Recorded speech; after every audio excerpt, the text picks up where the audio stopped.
Bismillahirrahmanirrahim. Assalamualaikum warahmatullahi wabarakatuh.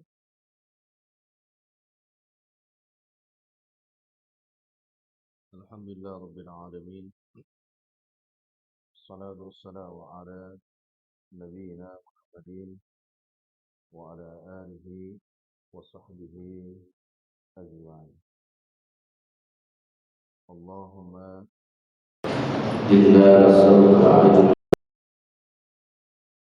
wa rizqan thayyiban wa amalan mutaqabbala.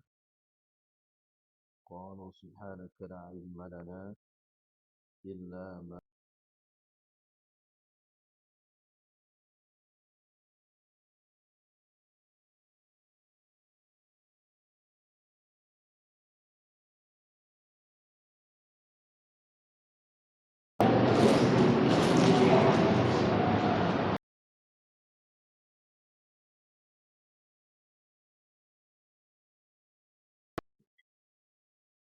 dengan izin Allah Subhanahu wa taala. Jadi kita bisa bermajlis kembali untuk sama-sama thalabul ilmi.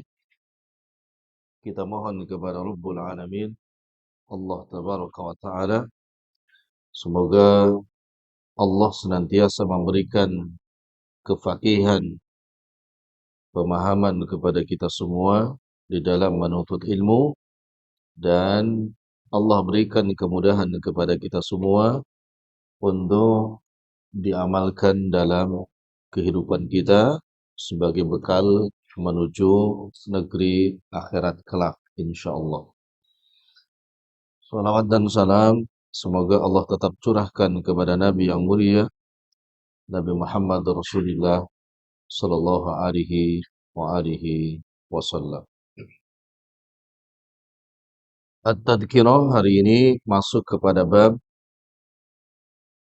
mempercepat penguburan jenazah.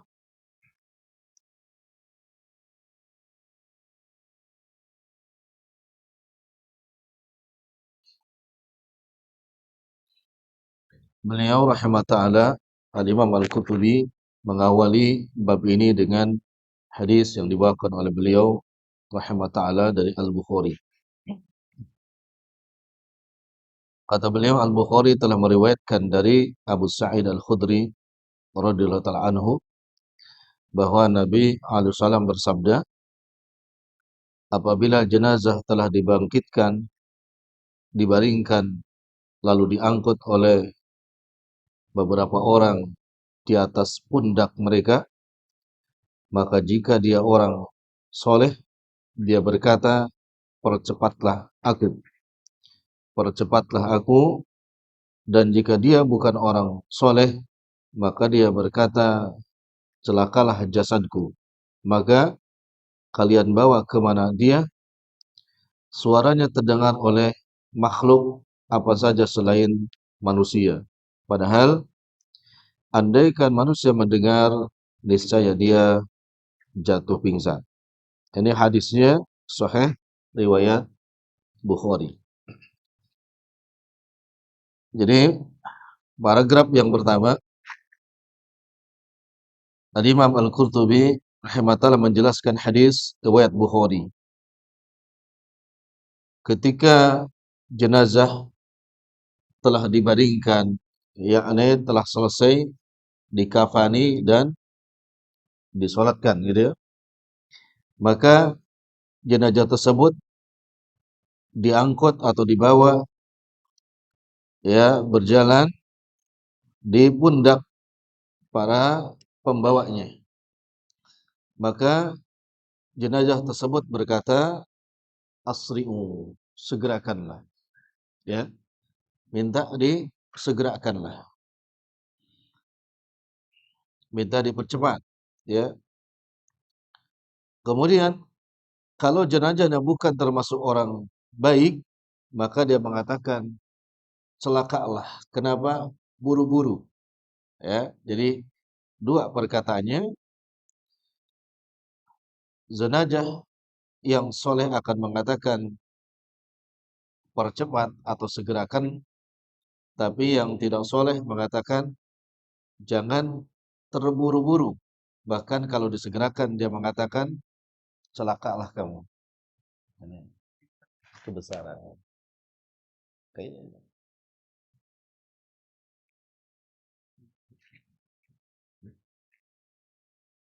besar itu. Ini dulu. Jadi menunjukkan bahwa ada dua sifat jenazah. Jenazah yang baik minta disegerakan.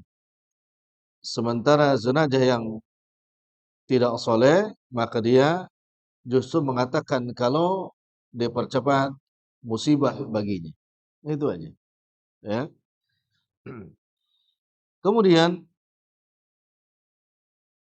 Al-Bukhari juga meriwayatkan dalam hadis yang lainnya yang senada, asri'u bil janazati fa in taku salihatan fa khairun tuqaddimunaha. Segerakanlah atau percepatlah mengubur jenazah karena kalau dia termasuk min akhlil khair, orang baik, maka baik pula baginya untuk segera dikuburkan. Wa in taku siwa dzalik fasyarrun tad'unahu an riqabikum. Maka jika jenazah itu bukan termasuk ahli khair, orang baik, maka mempercepat itu kamu telah membuang keburukan dari pundak kalian. Gini, kalau lihat hadis ini dari Bukhari,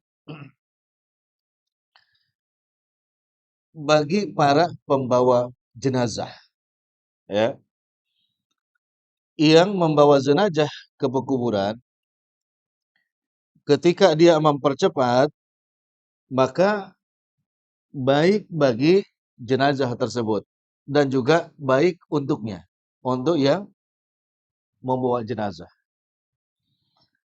Nah, kalau jenazahnya bukan termasuk ahli khair, baik juga bagi pembawa jenazah, tapi tidak baik bagi si jenazah. Karena dikatakan keburukan bagi pembawa jenazah. Capek-capek membawa orang tidak baik, gitu ya.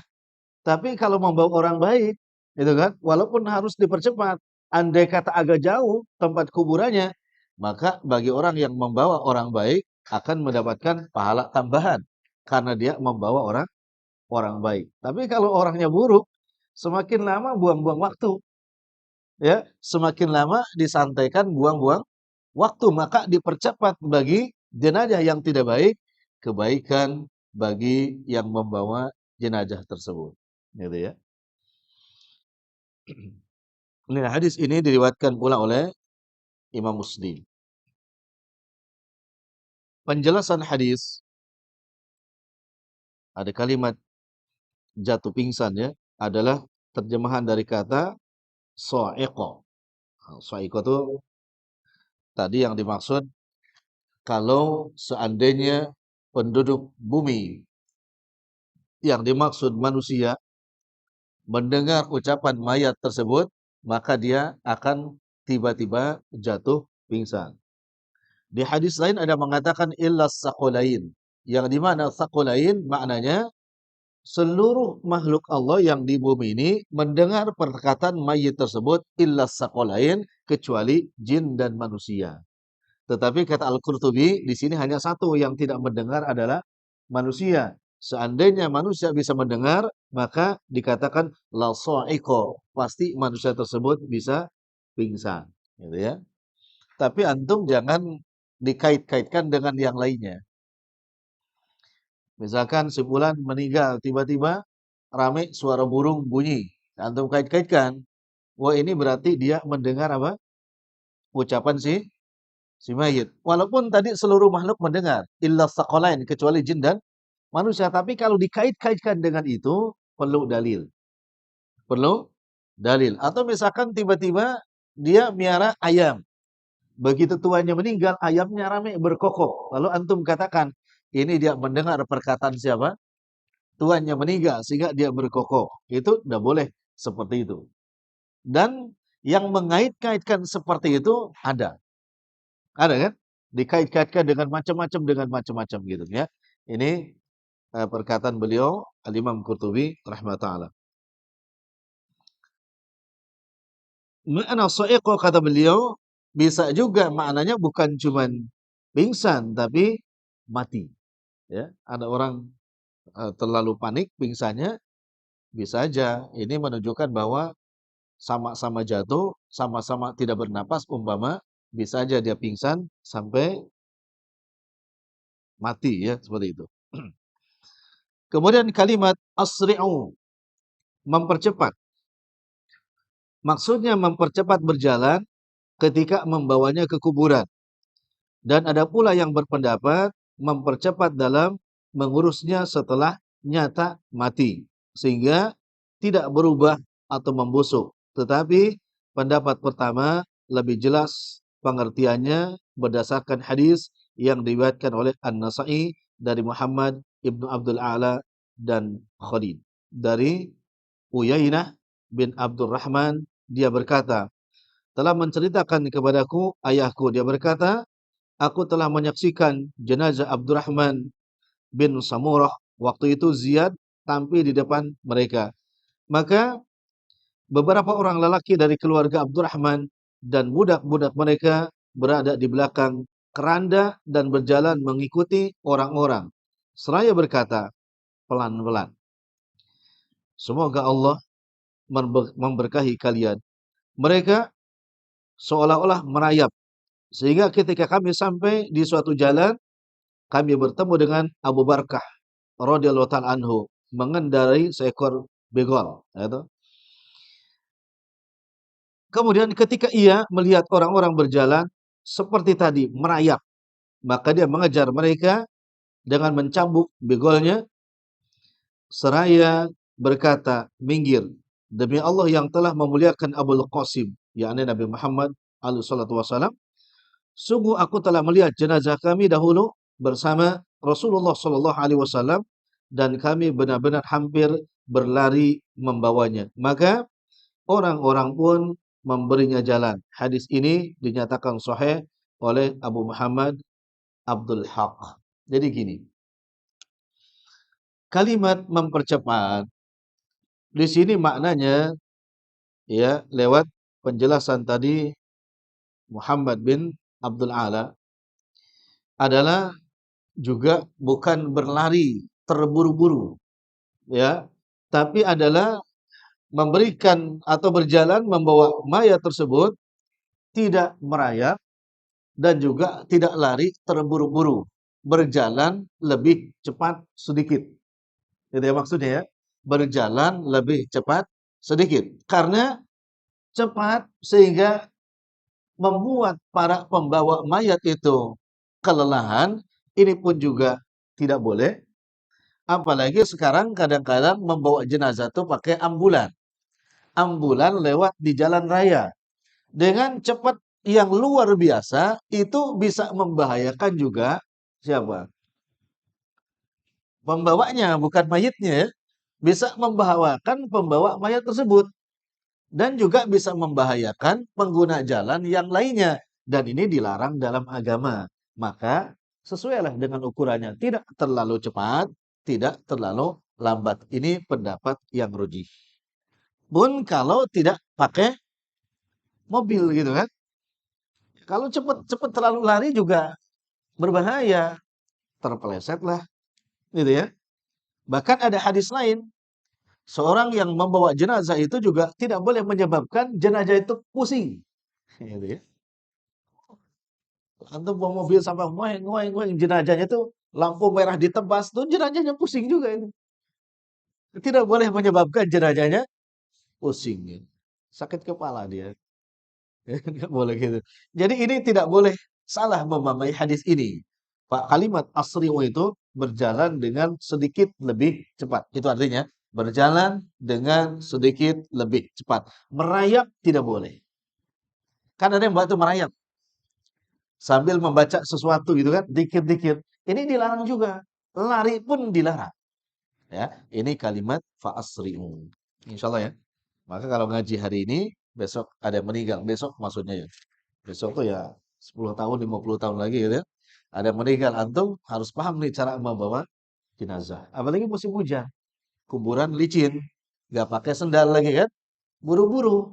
Ya nanti jatuh semua, bisa jatuh semua, gitu ya. Ini maknanya. Nah, kemudian lihat di bawah. Dan dari Abu Dawud telah meriwayatkan pula sebuah hadis dari Abu Majidah dari Ibnu Mas'ud, dia berkata, kami pernah bertanya kepada Nabi kita Muhammad alaihi salatu wasallam tentang berjalan membawa jenazah. Beliau bersabda, jangan sampai bergoncang. Jika dia orang baik, maka percepatlah kepada kebaikan. Yakni percepatlah untuk menuju di kubur. Dan kalau bukan orang baik, maka percepatlah kehinaan bagi ahli neraka. Ya, jangan sampai goncang. Jangan sampai goncang. Jalan sedikit cepat, tapi jangan sampai goncang. Tapi kalau bawa mobil itu anak pikir semua begitu. Begini bawanya kan. Makanya kalau antum jalan malam dengan ambulan yang bawa jenazah, walaupun pulang ke kampung antum, pasti ambulan itu lebih dulu sampai daripada antum. Pasti ya. Soalnya bawanya coba lihat. Ya, mentang-mentang bawa orang meninggal gitu kan. Pokoknya bila perlu 200 larinya itu. Itu tidak boleh. Ya, walaupun dia ahlinya gitu. Kenapa? Akan mencelakakan pengguna jalan yang lain. Sekali lagi, dan ini dilarang dalam agama. Itu kan dolim. Jadi berjalan biasa, kecepatan berapa, ikutin pelaturan pemerintah. Ya, berapa kecepatan, itulah sesuai dengan yang diajarkan oleh Nabi alaihi salatu wassalam. Ada lagi mentang-mentang bawa jenazah di jalan, siapapun tidak boleh mendahulunya, dimarahinya. Ini nggak benar juga dalam agama.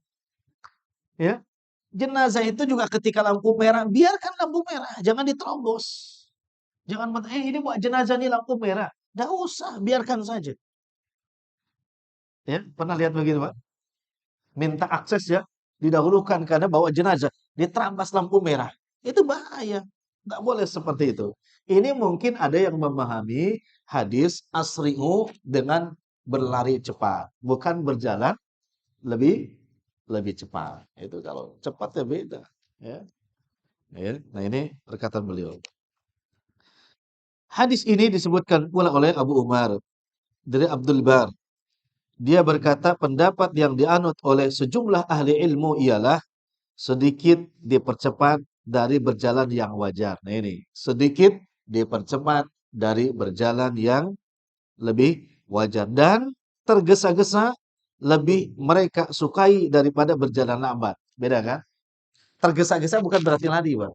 Jangan salah ya. Tergesa-gesa bukan berarti lari, tapi sedikit cepat dia. Tapi ini ada wazannya daripada dia merayap. Ya, daripada merayap. Namun demikian, makruh hukumnya berjalan cepat yang sampai mempersulit orang-orang lemah yang mengikutinya. Mungkin yang bawa jenazah pemuda-pemuda kekar, tapi yang di belakang jenazah aki-aki gitu kan. Nah, dia juga lemah untuk mengikuti jenazah tersebut, maka tidak boleh. Gitu ya. Ini kalau ahlul ilmi membawa jenazah, ini luar biasa. Ya, akan berjalan sesuai dengan petunjuk Nabi alaihi salatu wassalam. Cuman sayangnya banyak di antara ikhwan kita tuh yang kurang keberaniannya. Ini fakta. Kurang berani kalau nguburin jenazah, kurang berani ngafanin jenazah, kurang berani membawa jenazah. Seperti itu, harus berani. Setiap antum ngaji, ya, bab jenazah ini apapun yang kita bahas harus berani. Boleh ada laki-laki gak berani nggak apa mandiin bapaknya. Ya, dan boleh seorang akhwat yang sudah taklim gak berani memandikan ibunya. Nggak, harus berani. Mandikan, kafani untuk laki-laki khusus turun kemana? Ke kubur. Jangan orang lain. Apalagi di atas kubur sampai susah. Siapa yang mau turun ke kubur? Gitu kan? Pura-pura gak denger. Padahal dia anaknya. Pura-pura gak denger. Akhirnya nyuruh orang lain yang kesolehannya dan ilmunya nggak jelas. Akhirnya terjadilah apa-apa yang memang dilarang oleh Nabi, kemungkaran bahkan bid'ah-bid'ah ketika pemakaman. Kenapa? Karena yang ngerti tidak berani. Jadi kalau sudah ngerti mesti modalnya itu Pak, kalau urusan jenazah, ngerti, berani. Kalau nggak berani, tetap harus ngerti. Jangan Ustaz kalau nggak berani saya nggak mesti enggak. Kalau nggak berani tetap harus mengerti karena supaya bisa menasihatkan kepada yang lainnya. Itu ya. Anak paling nggak suka kalau ada pelatihan jenazah kemudian yang ikut pelatihan daftarnya banyak, tapi satu pun nggak ada yang berani. Nggak usah ikut, nggak berani, buang-buang waktu, ya. Jadi kalau mau ikut pelatihan jenazah harus modal yang pertama berani. Dan kata Ibrahim An-Nakha'i, percepatlah sedikit ketika membawa jenazah. Jangan berjalan merayap seperti yang dilakukan kaum Yahudi dan Nasrani. Coba lihat mereka kalau mau ngapain itu. Berjalan berapa langkah, berhenti lagi. Berjalan berapa langkah, berhenti lagi. Ya begitu ya. Ada nggak orang Islam yang ngikutin kayak gitu?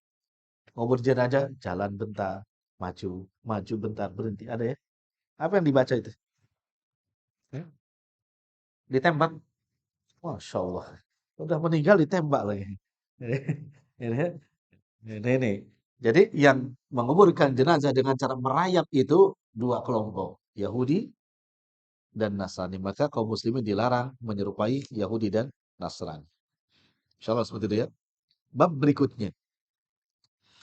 Hukum membentangkan kain di atas lubang kubur ketika mengubur jenazah. Pernah antum lihat? Begitu mau diuruk gitu kan, kemudian ditutupin, dipayungin, baik dengan apa tutup jenazahnya atau dengan kain sarung atau dengan tikar bekas apa bawa jenazah gitu ya. Nah, bagaimana hukumnya? Abu Hadbah Ibrahim bin Hadbah berkata, telah menceritakan kepada kami Anas bin Malik radhiyallahu anhu bahwa Rasulullah Shallallahu alaihi wasallam pernah mengikuti jenazah. Setelah melakukan sholat atasnya, beliau meminta untuk diambilkan sepotong kain, lalu beliau membentangkannya di atas kuburnya seraya bersabda, janganlah kamu sekalian melihat-lihat ke dalam kubur. Sesungguhnya jenazah itu adalah amanah. Barangkali tali kapan terlepas, lalu seseorang melihat seekor ular atau seekor ular hitam yang melilit leher mayit. Sesungguhnya jenazah itu amanah. Barangkali mayit itu disuruh disiksa, lalu terdengarlah suara rantai. Di sini ada catatan di kakinya, hadis yang tadi hukumnya maudhu. Ya, pendapat atau hadis yang dibacakan tadi hukumnya maudhu. Apa maudhu itu? Palsu. Jadi nggak ada seperti itu. Nggak ada seperti itu. Kemudian Abdul Razak telah menyebutkan dari Ibnu Juraiz, dari Ash'abi ya, dari seorang hamba, dari seorang bahwa Sa'ad bin Malik berkata, Nabi alaihissalam pernah menyuruh ambillah kain, lalu beliau menutupi lubang kubur ketika mengubur Sa'ad bin Mu'ad. Ini banyak riwayat yang menjelaskan tentang Nabi menutup lubang kubur ketika menguburkan Sa'ad bin Mu'ad. Perawi berkata, kata Sa'ad, sesungguhnya Nabi alaihissalam waktu itu turun ke kubur Sa'ad bin Mu'ad, ke kubur Sa'ad bin Mu'ad dan menutupi lubang kubur dengan kain dan aku termasuk orang yang memegang kain tersebut. Nah, hukum membentangkan kain di atas kubur. Jadi, teman-teman sekalian, beberapa paragraf berikutnya menjelaskan tentang hal ini, tetapi kesimpulannya dari perkataan ini maka dibolehkannya membentangkan kain kafan di atas kubur ketika mayat itu hendak dikubur. Tetapi kalau ada sebab. Apa itu sebabnya? Yang pertama, jika memang mayat itu perempuan. Ini ada keterangannya ya, menurut sebagian ulama. Kenapa? Karena khawatir terbuka, tersingkap, dan lain sebagainya, sehingga ada orang yang di atas itu melihat apa? Auratnya jenazah tersebut. Pendapat yang lain, ya, maka untuk laki-laki pun juga tidak ada masalah, walaupun tidak ada sebab katanya. Ya, kenapa? Karena memang tadi merujuk kepada perkataan Abdul Razak tadi tentang jenazah Sa'id bin Mu'adz tadi, karena Nabi menutupi jenazah beliau ketika ada dikuburkan. Nah, kemudian demikian pula menurut Imam Asy-Syafi'i, ya, menutupkan kain pada kubur perempuan adalah lebih kuat daripada menutupkan pada kubur lelaki. Pendapat Imam Syafi'i, kalau jenazahnya perempuan itu lebih utama ditutupi di atasnya kain, ya, apapun tidak dijelaskan. Pokoknya kain yang bisa menutupi fisik jenazah yang dikubur dibandingkan dengan jenazahnya yang laki-laki. Nah, kemudian salah seorang sahabat kami telah menceritakan bahwa saya atau bahwa dia pernah mendengar, oh, sebentar ya. Ini masih berkaitan dengan perkataan Sa'ad bin Mu'ad tadi, ya. Jadi kesimpulannya, menurut para ulama tidak mengapa ketika penguburan itu dibentangkan kain untuk menutupi jenazah ketika dikubur, baik itu laki-laki maupun jenazahnya perempuan. Jadi perkara ini maka dibolehkan. Asal jangan berkembang keyakinan-keyakinan yang tidak sesuai dengan petunjuk Nabi alaihi salatu wasallam. Dan anak pernah dengar, anak pernah bertanya, ketika ditutupkan seperti itu, satu ada yang mengatakan biar ruhnya gak naik sementara dikubur. Ini ada, biar ruhnya gak naik sementara dikubur. Yang kedua, ada yang lebih menarik kalau antum lihat cara menutupnya itu bukan hanya di atas, tetapi penutupnya ditarik ke bawah, kemudian dimiringkan sesuai dengan lahatnya dimiringkan. Nah, ketika dimiringkan yang menutup itu tangannya tidak boleh menyentuh dinding kuburan tadi. Lagi-lagi keyakinan mereka adalah biar juga ruh jenazah tidak ikut ke tangan kita sehingga ikut keluar. Ini gak jelas, gak benar dan batil perkataan itu. Gitu ya. Emang ruhnya di mana? Ruh naik ikut sama kain sarung. Ruh ikut naik ke tangan siapa? Orang yang sedang menguburkan. Nah, di situ maka tidak ada dalil hal itu dan itu perkataan yang batil, ya. Jadi nggak ada masalah. Kalau hukumnya tadi hanya menutup dengan kain apapun itu dibolehkan, asal tidak ada apa tadi keyakinan-keyakinan yang batil. Tapi seperti itu ya. Jadi nggak usah berantem di situ. Boleh, boleh saja kata ulama. Nah, kemudian ikhwan, Al-Qurtubi membawakan sebuah riwayat dari sahabat beliau yang bernama Al-Faqih Al-Alim Syekh At-Tariqah Abu Abdullah Muhammad bin Ahmad Al-Qusairi. Apa kata beliau? Bahwa ada seorang pejabat pemerintah meninggal di Konstantinopel. Maka digali kuburan untuknya. Ketika orang-orang selesai menggali kuburan, ternyata didapati di dalam kuburan ada seekor ular yang besar, ular hitam. Sehingga dia menggalikan kuburan kembali. Dibawa lagi jenazah pejabat tersebut. Kemudian dikubur sudah ada ular yang sama.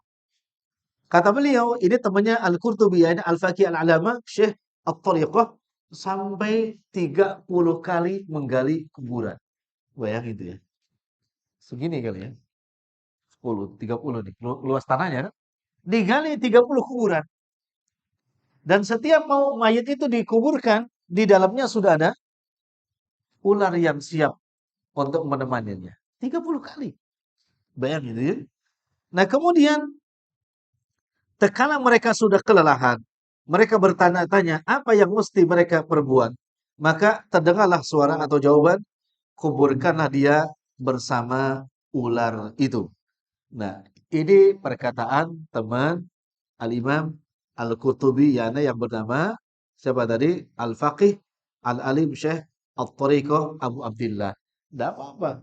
Dan itu pernah terjadi juga cerita yang sama seperti itu. Dan tidak menutup kemungkinan, ya. Beberapa kisah yang memang benar keadaannya seperti mayit sudah dikubur, kemudian digali, kemudian ada yang terjadi mayat itu sudah gosong, atau mayat itu ternyata palanya menjadi pecah dan lain sebagainya. Ini cerita atau kisah-kisah yang memang jelas pernah terjadi, ya. Dan ini pun juga diriwayatkan oleh beliau, oleh ulama, oleh Al-Qurtubi, ya, tentang apa? Masalah yang dikubur sampai terjadi 30 kali penguburan, gitu ya. Kalau yang terjadi kan banyak juga. Ketika dikubur, tiba-tiba kuburannya berair, penuh air. Pindah lagi, penuh air lagi. Pindah lagi, penuh air. Artinya akhirnya apa? Mayat itu dikuburkan, ditenggelamkan di apa? Di kuburan yang penuh dengan air. Sehingga Al-Qurtubi menutup di paragraf ini kata beliau, kita mohon kepada Allah Tabaraka wa taala untuk keselamatan agar ditutupi celah kita di dunia dan juga di akhirat. Maksudnya keburukan kita di dunia dan juga di akhirat. Ini bisa saja terjadi ketika Allah ingin memperlihatkan tentang apa? Kebesaran tanda-tanda Allah Tabaraka wa taala kepada para penghuni kubur, baik yang mendapatkan nikmat kubur atau yang mendapatkan siksa kubur. Kan banyak juga orang biasa tiba-tiba digali sudah sekian puluh tahun jasadnya masih utuh dan itu ditemukan dengan sekarang bukan apa namanya, cerita hoax ya, tapi lewat media ya, dijelaskan di media bahwa memang badannya masih utuh, bahkan kain kafannya masih tercium wangi. Ini Allah ingin memperlihatkan sebagian tanda-tanda kekuasaannya bagi orang-orang yang soleh dan juga tentunya bagi orang-orang yang tidak soleh ya. Tapi antum gak boleh ngarang-ngarang, apalagi orang gak soleh, nggak boleh. Nanti ceritanya tertolak ya, ceritanya tertolak. Baik, bab berikutnya membaca Al-Quran dan doa-doa di sisi kubur. Ini panjang ya, sampai jam 11 ini. Paling panjang ya. Membaca Al-Quran dan doa-doa di sisi kubur. Anak akan bacakan dulu ya perkataan Al-Imam Al-Qutubi bersama yang lainnya. Baru kita nanti jelaskan perbedaan 4 madhab tentang hukum membaca Al-Quran dan membaca Al-Quran untuk mayit, menghadiahkannya dan juga membaca Al-Quran di sisi kuburan. Mungkin nanti yang setelah terakhir ini Anda jelaskan pendapat 4 madhab. Nanti kita sebagai para thalabul ilmi tugasnya apa? Mencatat, memahami, kemudian mengambil pendapat yang lebih sahih. Ya. Kemudian yang kedua, ya berlapang dada. Bila mana nanti ketemu ada ulama-ulama yang memang melaksanakan dan boleh, maka antum harus berlapang dada. Kenapa? Karena mereka seorang mujtahid. Tidak boleh mengatakan tidak benar. Tidak. Kalau memang mereka berdasarkan dalil, ya sudah. Maka at-tasamuh, berlapang dada. Tetapi sekali lagi, para thalabul ilmi mesti mengambil pendapat yang lebih lebih kuat. Paham nggak kira-kira? Jadi kalau memang ada ulama melakukannya, tidak boleh ditolak. Ya kan? Kalau memang dia 4 madhab ini berpendapat. Kenapa? Karena mereka sebagai apa? Mujtahid. Gitu ya. Mohon bersabar nanti itu di akhir. Pada bab ini diterangkan hukum membaca Al-Quran di sisi kubur pada saat mengubur mayat maupun sesudahnya. Ini perkataan Imam Qurtubi rahmatullah. Dan bahwa pahala dari apa-apa yang dibaca, yakni Al-Quran dan doa-doa, istighfar maupun sedekah yang pahalanya ditujukan untuk mayit, semuanya akan sampai kepadanya. Ini perkataan siapa? Al-Imam Al-Qurtubi. Ini kita jelaskan nanti. Kata beliau kan nggak diperinci nih. Semua Al-Quran, doa-doa, istighfar, ataupun sedekah. Kata beliau, pahalanya semuanya sampai.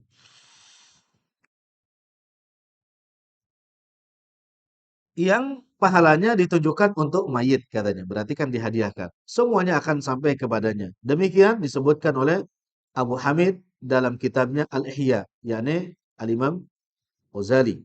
Dan Abu Muhammad dalam kitabnya Al-Aqibah. Anda bacakan dulu ya. Tidak apa-apa. Muhammad bin Ahmad Al-Mawardi berkata, aku mendengar Ahmad bin Hambal radhiyallahu ta'ala anhu berkata, apabila kamu sekalian masuk pekuburan, maka bacalah Al-Fatihah, Al-Mu'awwidatain, dan Qul huwallahu ahad.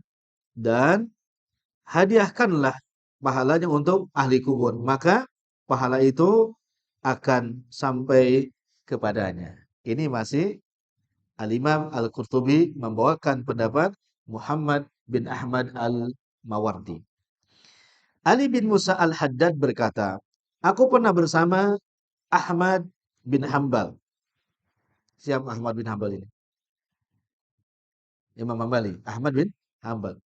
Menghadiri jenazah. Sementara Muhammad bin Qudamah Al-Jauhari membaca Al-Quran. Ini perkataan Imam Ahmad bin Hambal menghadiri jenazah, kemudian Muhammad bin Qudamah Al-Jauhari membaca Al-Quran.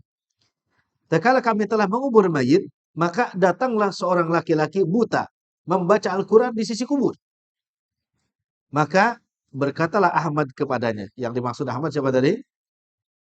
Ahmad bin Hambal. Ya, aduh mengapa?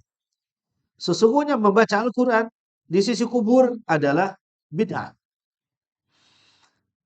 Ketika kami keluar, kata Ali bin Musa Al-Haddad, dari wilayah kuburan, berkatalah Muhammad bin Qudamah kepada Ahmad, hai Abu Abdillah, apa pendapat Anda tentang Mubashir bin Ismail yang buta tadi membaca Quran di kuburan, namanya Mubashir bin Ismail. Dia thiqah. Jawab Ahmad. Apakah Anda menulis sesuatu darinya? Tanya Ibnu Qudamah. Ahmad menjawab, iya. Maka berkatalah Ibnu Qudamah, telah memberi kabar kepadaku. Berarti akhbaruni. Ya, bukan akhbaruna. Akhbaruni, telah memberi kabar kepadaku. Siapa? Mubashir bin Ismail. Dari siapa? Dari Abdurrahman bin Al-Ala bin Hajjaj. Dari siapa? Dari ayahnya.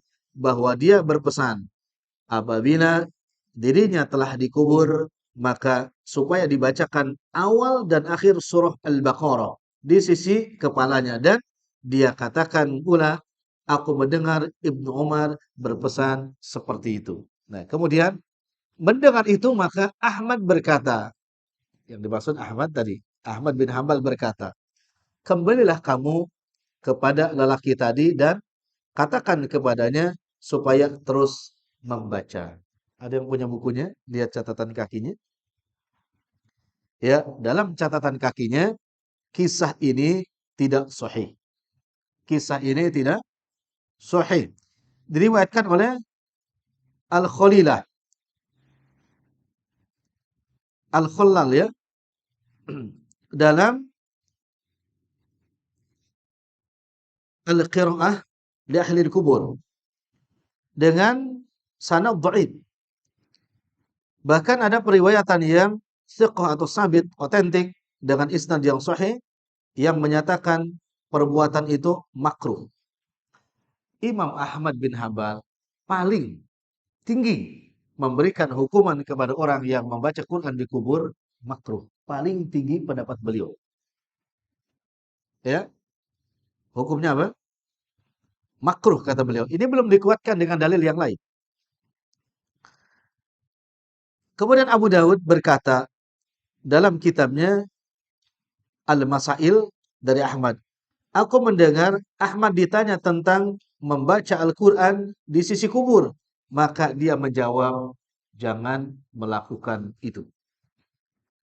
Dari pendapat ini Ahmad mengatakan makruh, tetapi Imam Ahmad di dalam kitabnya membuat satu bab membaca Al-Quran di sisi kuburan. Kata beliau, tidak boleh dilakukan. Jangan dilakukan. Berarti melarang Imam Ahmad membaca Al-Quran di mana? Di kuburan. Sekali lagi Anda bacakan dulu. Nanti ketika sudah Anda jelaskan tentang perbedaannya, baru antum bisa mengambil mana yang roji, gitu ya. Saya katakan untuk membaca Al-Quran di sisi kubur. Sebagaimana ulama kita berargumentasi dengan hadis tentang pelepah kurma basah yang dibelah oleh Nabi SAW menjadi dua bagian.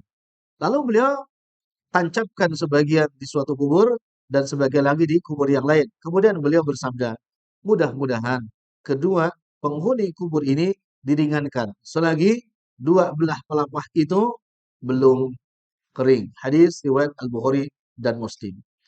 Sedangkan dalam Musnad Abu Dawud dan At-Tayalisi dinyatakan, lalu beliau meletakkan pada salah satu kubur itu sebagian dan pada kubur yang satunya lagi sebagian yang lain. Seraya bersabda, sesungguhnya kedua penghuni kubur itu diringankan selama dua pelapa itu masih basah. Dijelaskan dalam catatan kakinya bahwa hadis ini menjelaskan tentang apa? Mukjizat Nabi alaihi salatu wasalam. Ya, sehingga di akhir hadis dikatakan bukan karena pelapah kurmanya, tapi karena mukjizat Nabi alaihi salatu wasalam. Itu yang pertama. Sehingga Nabi katakan mudah-mudahan diringankan selama pelapah kurma ini masih basah. Gitu ya. Berarti kan keringanan adabnya itu bergantung kemana?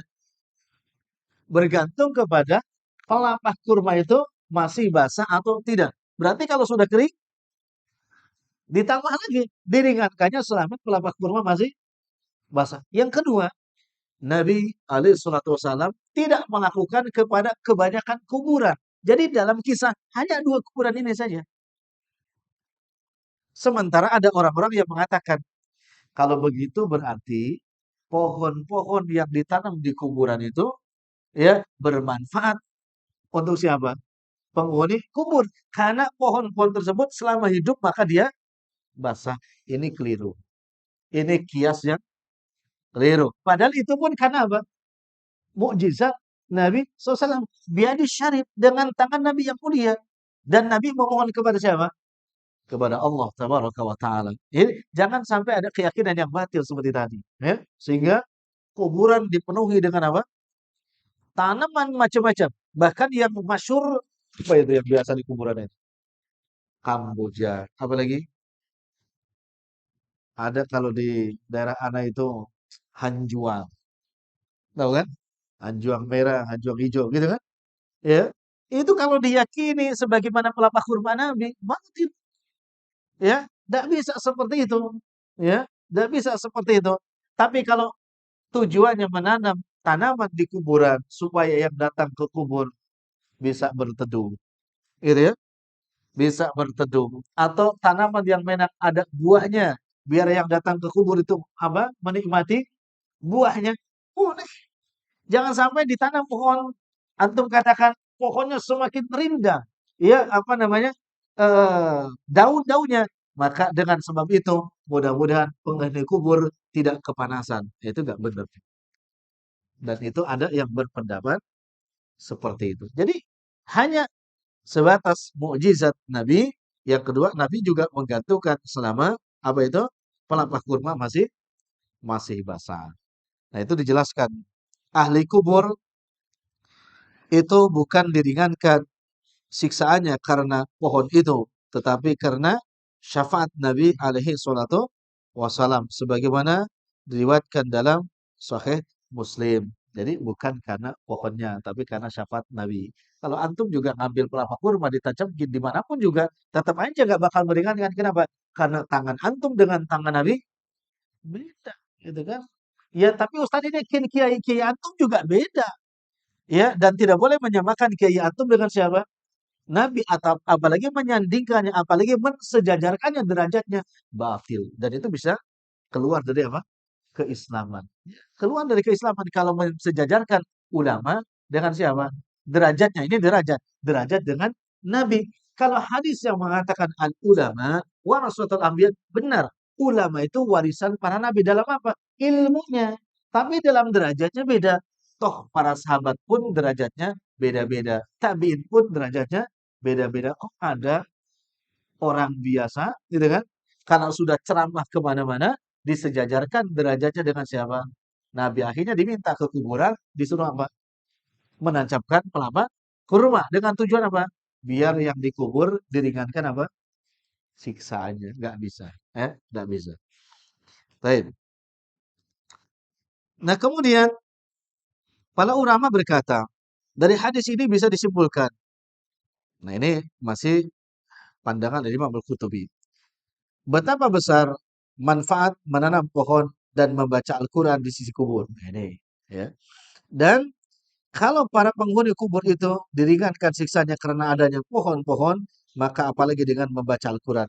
Ya, ini yang Pak tadi dikatakan bukan seperti itu maksudnya. Karena penghuni kubur bukan diringankan karena apa namanya pelapa kurma, tapi dia diringankan karena mukjizat atau syafaat Nabi Shallallahu Alaihi Wasallam. As-Silafi telah mengeluarkan sebuah hadis dari Ali bin Abi Thalib radhiyallahu taala anhu. Dia berkata, sabda Rasulullah SAW, barang siapa melewati kuburan dan membaca Qul huwallahu ahad 11 kali, lalu memberikan pahalanya kepada orang-orang yang telah meninggal, maka dia diberi pahala sebanyak orang-orang yang meninggal. Lihat catatan kakinya. Ya, hadis ini maudhu, palsu, tapi diamalkan ini. Yang tadi berhenti baca Al-Ikhlas, berhenti baca itu diamalkan. Coba lihat. Bahkan dari mulai selesai menyolatkan jenazah. Ini jenazah mau dibawa keluar nih. Berhenti beberapa langkah baca Al-Ikhlas. Berhenti beberapa langkah baca Al-Ikhlas. Ini hadisnya ada, tapi kedudukan hadisnya maudhu. Apa itu? Palsu. Boleh nggak diamalkan? Jelas tidak boleh. Tapi diamalkan. Ada yang mengamalkan? Ada. Hadisnya tidak boleh diamalkan, tapi ada yang mengamalkan. Aneh ya? Mau untuk diamalkan. Ini ada. Baca Ikhlas 11 kali, maju lagi. Seperti itu. Padahal tadi kalau lihat hadis yang pertama, jenazah minta apa orang baik? Disegerakan. Dengan memperlambat itu malah jadi lama. Kan gitu. Bahkan sampai keluar masjid. Kalau masjidnya seperti ini, berapa langkah itu?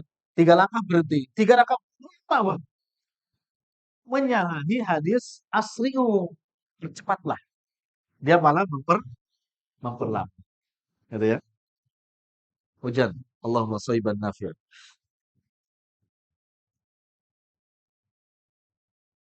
Hmm. Baik, kita lanjutkan berikutnya. Al-Hasan berkata, barang siapa memasuki kuburan, lalu mengucapkan, Allahumma rabbal ajsad al-baliyah, wal idhamin nakhirah, kharajat minad dunya, wa hiya bika mu'minatun, fa'adkhil alaiha ruhan minka, wa salaman minni. Ini doa.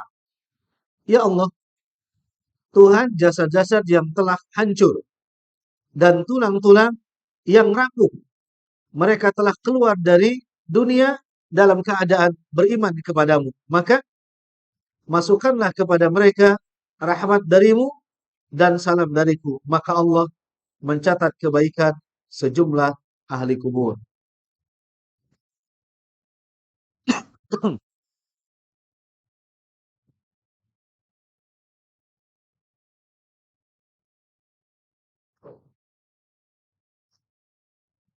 Kalau gelap, lampunya dinyalain. Yang gelap ini nyalain. Ada lampunya. Iya.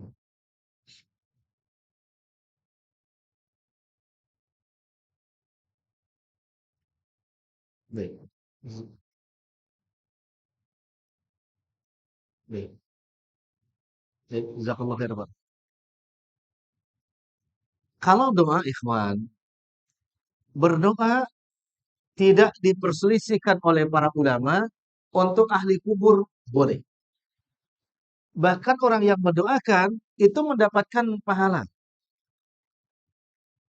Tetapi kalau kalimatnya maka Allah mencatat kebaikan sejumlah ahli kubur. Ini yang diperselisihkan oleh para ulama. Karena dia mendoakannya kepada satu orang. Tapi disimpulkan mendapatkan pahala sebanyak ahli kubur. Kalau doa yang sifatnya jama mendapatkan pahala sebanyak jamak tersebut sahih. Contoh misalkan, Allahumma gfir lil muslimina wal muslimat wal mu'minina wal mu'minat. Kata Nabi SAW, barang siapa yang mendoakan saudaranya mukminin mukminat, maka dia akan mendapatkan pahala sebanyak itu. Ini sahih. Karena memang redaksi doanya untuk siapa? Sebanyak mukminin mukminat. Tapi kalau mendoakan untuk satu orang, dapat pahala untuk semua. Tidak. Paham gak gini-gini?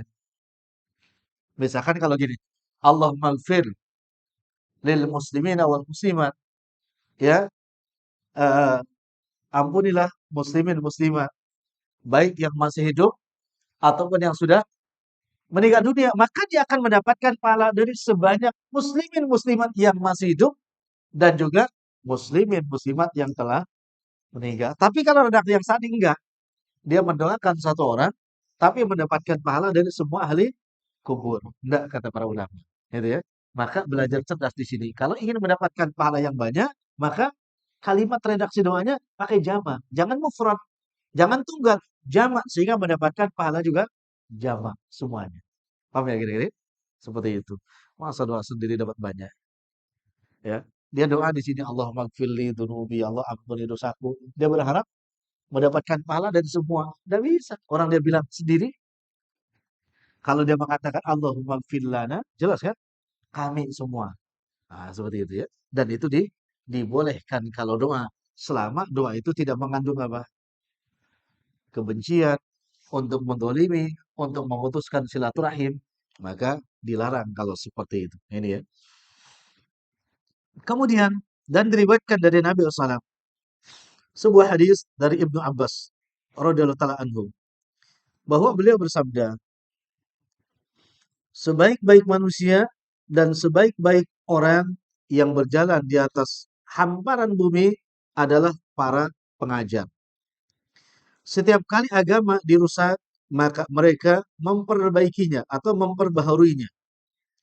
Berilah mereka dan jangan mengupah mereka sehingga membuat mereka kesulitan. Sesungguhnya pengajar, apabila dia berkata kepada anak kecil, ucapkan bismillahirrahmanirrahim, maka Allah memastikan kebebasan dari neraka bagi anak kecil itu, bagi si pengajar dan bagi kedua orang tua anak itu. Disebutkan oleh As-Sa'labi ya. Di situ ada catatan kakinya. Nomor 2, hadis ini juga maudhu. Hadis ini maudhu. Tapi kalau begini, si pengajar mendapatkan kebaikan dari amal solehnya ketika mengajar sahih. Dan dia akan mendapatkan kebaikan dari sebanyak siapa? Tulabnya, muridnya yang belajar tadi. Kalau 1.000 dia mendapatkan kebaikan dari 1.000 orang. Kalau 10, 10 tergantung jumlah muridnya tadi. Dan setiap kebaikan tersebut Allah lipat gandakan satu menjadi 10 manja bil hasanat falahu asyru amsalihah. Gitu kan? Luar biasa bagi para pengajar. Ya, itu jelas. Termasuk yang dalla ala khair, yang menunjukkan seseorang untuk menuju suatu kebaikan, maka dia mendapatkan pahala tanpa dikurangi sedikit pun. Kan gitu ya. Jadi Bapak bilang, ada kajian di Al-Hakim nih pagi ini, ya. Kemudian orang itu datang. Maka yang kasih tahu itu dapat pahala sama dengan orang yang datang tadi tanpa dikurangi sedikit. Itu sahih. Itu sahih. Tetapi kalau di sini dikatakan bahwa ketika si pengajar mengucapkan kepada si anak kecil yang diajarinya, ucapkan bismillahirrahmanirrahim, maka Allah pastikan anak tersebut akan terbebas dari api neraka. Ini masalah. Ya, apalagi ada tambahan bagi si pengajar dan juga kedua orang tuanya akan dibebaskan dari api neraka. Ini pun juga perlu dalil. Maka kedudukannya hadis ini maudhu. Hadis ini maudhu. Alias palsu. Dan sepakat yang ngajar. Ya, atau tadi masalah apa namanya yang lainnya sepakat. Tapi kalau sampai dia dipastikan bisa bisa selamat dari neraka, ini tidak seperti itu. Ya, insya Allah seperti itu. Maka antum kalau pengen dapat pahala banyak ya hadir ke majelis ilmu. Kemudian kasih tahu teman antum jangan bosan-bosan di media sosial. Ada pengajian, ada pengajian. Walaupun jawaban teman antum tapi hujan, nggak apa-apa. Antum kasih tahu aja kalau tapi hujan gitu kan. Ketika dikasih tahu tapi hujan, antum jawab tapi anak sudah di tempat. Kan gitu kan dan nggak kehujanan. Kan enak juga jawabannya. Dia bilang tapi hujan atau jawab tapi anak sudah di tempat dan alhamdulillah tidak kehujanan. Ya, lebih enak lagi jawabannya. Seperti itu. Nah, kemudian kata beliau, dasar dari masalah ini adalah sedekah yang memang tidak ada perselisihan mengenainya. Maka sebagaimana pahala sedekah itu sampai kepada mayit, demikian pula pahala membaca Al-Quran, doa-doa dan istighfar. Karena semuanya adalah sedekah dengan alasan bahwa sedekah tidak berbatas pahala harta. Sebagaimana jawaban Nabi alaihi salatu wasalam ketika ditanya tentang mengqashar salat dalam keadaan aman, maka beliau menjawab, "Shadaqatun tasaddaqallahu biha 'alaikum faqbalu shadaqatahu." Itu adalah sedekah yang diberikan Allah kepada kamu sekalian, maka terimalah. Jadi diambil dalilnya atau kiasnya tentang ini, Al-Imam Al-Qurtubi mengambil kias tentang ini hadis orang-orang yang sedang safar dalam keadaan aman, ya, kemudian dia apa namanya, tetap mengqashar sholat. Maka Nabi ketika itu mengatakan, orang yang safar dalam keadaan aman, tetap dia mengqashar sholatnya, maka dia sudah mengambil seperti orang yang mendapatkan sodako. Gitu ya. Jadi maksudnya apa? Tetap dia mengqashar. Kenapa? Karena bagian daripada sedekah. Dan orang kalau dikasih sedekah, ya kalau yang layak memang mendapatkan sedekah, maka ambil. Dan antum kalau safar itu termasuk yang layak untuk mengqashar. Daripada tidak diqashar. Betul gitu ya? Ya. Kalau jalan sudah 9 jam, 10 jam sehari, capek nggak? Ya, pasti capek. Nyetir sendiri, walaupun nggak nyetir juga tetap capek. Kira-kira kalau keadaan capek seperti itu, sholat yang enak, di kosong atau tetap normal? Ya, yang punya akal sehat pasti mengatakan enak di kosor. Yang tadinya 4, enaknya jadi 2. Kalau mengatakan saya tetap 4, perlu dipertanyakan itu. Benar atau mengada-ngada itu? Maksudnya apa yang diucapkan dengan hatinya bertentangan apa enggak? Jangan-jangan di hatinya benar juga nih enak dikosor, tapi gak enak sama orang saya ikut 4 juga gitu kan? Akhirnya menyiksa diri itu namanya. Ya orang dikasih sedekah dan layak dia untuk menerima sedekah kok gak diambil, kan gak benar. Ini Imam Qurtubi mengkiaskan pahala baca Al-Quran sebagaimana sodako. Ini belum kita rinci, belum kita rinci. Ini baru pendapat siapa? Imam Al-Qurtubi. Anda bacakan dulu ya, izin Anda bacakan sampai halaman 164 nanti. Dan sabda Nabi alaihissalam, tiap-tiap ruas tulang, siapapun dari kamu sekalian di waktu pagi wajib bersedekah. Tapi sesungguhnya setiap tasbih adalah sedekah, setiap tahlil adalah sedekah, setiap takbir adalah sedekah, setiap tahmid adalah sedekah, amar ma'ruf nahi munkar adalah sedekah, dan cukup untuk menggantikan itu semua dengan 2 rakaat salat duha, ya. Hadis ini jelas sahih. Hadis ini sahih. Ini Al-Imam Qurtubi sekali lagi mengambil penguat, beliau menyamakan antara bacaan Quran dengan apa tadi? Tahmid, tahlil, tasbih dengan dikir, ya, atau dengan amalan badaniyah yang lainnya. Ya, ini menyamakan antara baca Quran dengan itu. Oleh karena itu para ulama menghukumi mustahab. Apa mustahab itu? Dianjurkan dalam ziarah kubur karena bacaan Al-Quran dan doa-doa merupakan pemberian kepada mayat dan orang-orang yang menziarahinya.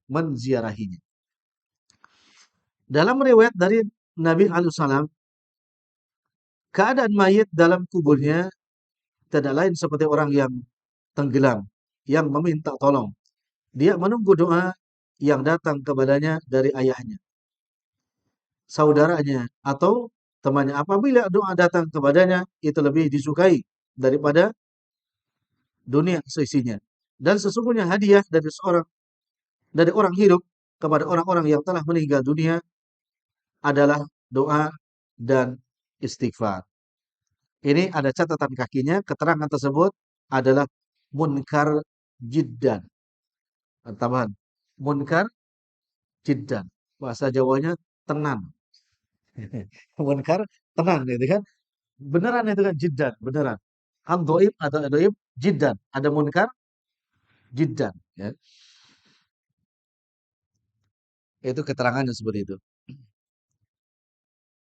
Nah, kemudian masih banyak lagi cerita semakna tentang orang-orang soleh. Anak gak bacakan ini. Anak jelaskan begini, ya. Sampai paragraf oleh Muhammad Abdul Haq dalam kitabnya Al-Aqibah. Begitu juga Abu Muhammad Abdullah bin Muslim bin Qutaibah radhiyallahu ta'ala anhu dalam kitabnya Uyun Al-Akhbar telah menyebutkan cerita yang mengandung nasihat. Ini sampai paragraf berpindah alam. Ya, anak gak bacakan riwayat dari Al-Haris bin Nahban. Begini. orang-orang soleh kalau bermimpi dengan orang-orang yang telah meninggal dunia, ya, itu dikatakan benar adanya.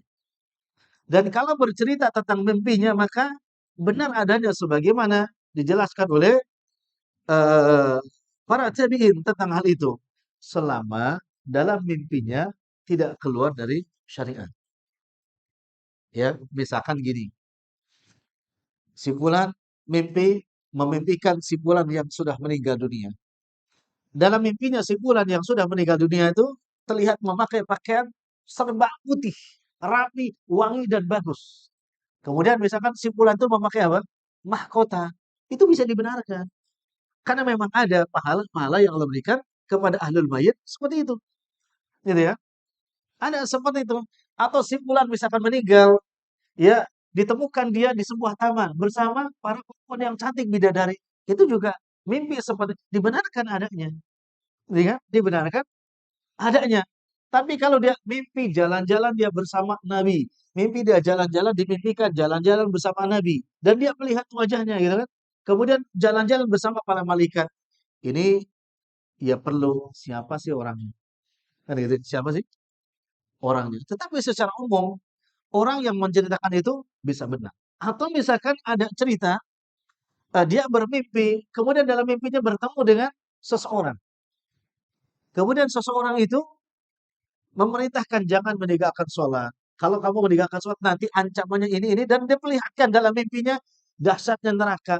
Banyak itu mimpi-mimpi seperti itu menimpa para ulama terlebih dahulu yang biografi mereka sebelumnya bukan orang-orang baik. Anda ulangi ya. Menimpa ulama terdahulu yang biografi mereka sebelumnya bukan orang baik. Kenapa? Mereka menjadi baik adalah mendapatkan ibroh dari apa?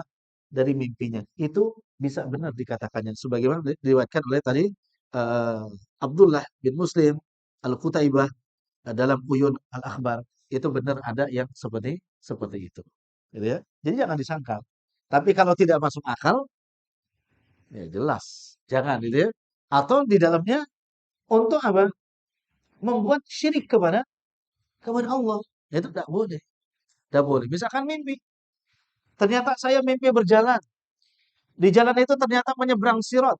Tapi setelah menyeberang sirat ada seseorang mendatangi saya dan dalam mimpi dia disuruh menyembelih kambing di atas kubur. Nah, itu kalau kita tabayun dengan dalil kan tidak cocok, nggak jelas. Yang kayak begitu, ya mimpinya bukan mimpi yang baik, ya dan jangan dijadikan sebagai apa? Dalil. Akhirnya dia motong kambing di kuburan, gitu kan? Berdasarkan apa tadi? Karena dia mimpi kan ada juga yang begitu, ya. Jadi yang syirik ya tetap syirik, mau di dalam mimpi ataupun di luar mimpi. Nah, berbeda dengan cerita Al-Haris bin Nahban. Panjang sekali ya, Al-Haris An-Nahban. Tapi kesimpulannya, kata Al-Haris bagi anak, satu paragraf saja, anak ceritakan gini. Al-Haris ketika tertidur di sebuah kubur, tiba-tiba aku merasakan palu yang dihantamkan kepada penghuni kubur itu. Sedang aku melihatnya, orang itu lehernya terikat rantai, matanya membiru, dan mukanya hitam. Dia berkata, oh celakaku, andaikan penduduk dunia melihatku begini, niscaya mereka tidak akan durhaka kepada Allah buat selama-lamanya. Ini Al-Haris bin Nahban ini bermimpi sampai 3 kali. Ya, kisahnya nih. Dia mau menceritakan kepada orang-orang takut. Akhirnya dia datang ke kuburan kembali. Setelah datang ke kubur, dia berandai-andai di kubur itu ada penggali kubur. Ingin menceritakan tentang mimpinya ketika dia tertidur di mana? Di kubur. Tapi tidak ada. Akhirnya dia sampai kubur, berandai-andai ketemu dengan penggali kubur, malah tidur lagi di kubur. Sampai 3 kali tertidur di mana? Di kubur. Ini memang senang tidur. Tidur ke kubur, tidur lagi, tidur lagi. Artinya, tidak menutup kemungkinan. Hari ini misalkan, kan boleh-boleh saja. Antum panas di perjalanan, mau berteduh, tidak ada tempat lain kecuali ada kuburan. Dan di kuburan tersana ada apa? Ada pohon yang rindang. Kan boleh-boleh saja antum berteduh di situ kan. Hanya apa? Untuk sejenak istirahat gitu kan. Tiba-tiba antum tertidur gitu kan. Boleh aja kan. Kan bukan dalam kondisi antum ngajak datang. Kemudian untuk tidur di mana? di kuburan, kemudian untuk mendapatkan apa? Mimpi untuk dapat nomor gitu kan. Nah, itu kan bukan itu. Memang dia sedang berjalan, seorang musafir kan gitu. Seorang musafir tertidur bermimpi. Ya, boleh saja mimpinya aneh. Tiba-tiba antum dalam mimpi-mimpi dikejar-kejar malaikat, disiksa dan segala macam. Tetapi setelah itu, qadarullah wa masyafa'ala, Allah berikan taufik kepada antum, antum menjadi lebih baik. Itu sahih adanya. Sahih adanya. Sahih adanya gitu kan. Tapi jarang gitu ya. Paling ada tidur mimpinya apa? Dikejar anjing. Itu mimpi yang nggak baca doa itu. Mimpi dililit ular gitu kan. Ini. Ya, mimpi yang sahih benar adanya yang membuat antum setelah bangun tidur itu menjadi berubah menjadi lebih baik. Nah ini tidak kata siapa? Kata Muhammad Al-Haris tadi. Ya dia mengatakan sampai di akhirnya dia katakan kata beliau dalam mimpinya yang paling akhir dia katakan di mimpi yang ketiga eh, celakalah aku kalau Tuhanku yang maha perkasa lagi maha pemberi tidak mengasihi aku. Kalau ujungnya memang menjadi tadi orang yang lebih baik, maka gak ada masalah. Dan itu mimpi, mimpi benar. Kan kalau diperlihatkan neraka, kan neraka benar adanya. Diperlihatkan siksa neraka itu benar, dahsyatnya kan begitu kan? Itu cerita yang benar. Tapi kalau dibalik faktanya, oh enak lah di neraka itu. Nah itu gak benar. Quran menceritakan dahsyat neraka, dia mimpi di neraka itu. Ini kan nggak benar dari mimpinya. Kemudian dia bangga, wah aku enak di neraka dong. Waliyadzubillah kan gitu. Sebagaimana pemahaman orang-orang jahil yang hari ini mengatakan saya nggak apa-apa masuk neraka juga. Kan ada yang jahil kayak begitu kan? Nggak bisa. Di mimpi kalau begitu, nggak benar mimpinya. Tidak benar. Ini mimpi yang termasuk talbis iblis, perangkap iblis. Gitu ya. Kemudian diriwayatkan pula sebuah hadis dari Anas bahwa Rasulullah SAW bersabda, barang siapa masuk ke kuburan lalu membaca surah Yasin, ya. Barang siapa yang masuk ke kuburan lalu membaca surah Yasin, maka Allah meringankan siksanya dari ahli kubur dan dia sendiri mendapat kebaikan sebanyak mayit yang ada di kuburan itu. Enak ya? Enak ya? Tar dulu, jangan bilang enak dulu. Ya, jangan bilang enak dulu. Lihat catatan kakinya. Catatan kakinya hadis tersebut maudhu alias palsu. Kasih tahu ya. Redaksinya apa tadi? Barang siapa masuk ke kuburan lalu membaca surah Yasin ini surah yang mulia, ya, surah yang agung. Tetapi apa boleh buat? Kalau dibacakan di mana tadi? Di kuburan. Maka sampai dikatakan dia Allah akan meringankan siksanya dan juga siksa untuk siapa? Yang membacanya mendapatkan kebaikan sebanyak orang yang dikubur. Dibacakan untuk satu kubur. Dia mendapatkan dari seluruh ahli kubur. Maksudnya seluruh kubur di mana? Yang hanya dikubur di TPU itu atau semua yang dikubur di bumi ini? Nggak jelas. Tapi yang lebih enak lagi buka buku ini karena sudah ada penjelasan. Enak nih, maka tuh beli bukunya. Ya, enaknya sudah ada yang menjelaskan bahwa hadis itu maudhu. Ada yang kali ini baca Yasin di kubur? Ada? Tidak ada. Kan hujan sekarang. Kan anak nanya hari ini ada nggak? Kan nggak ada.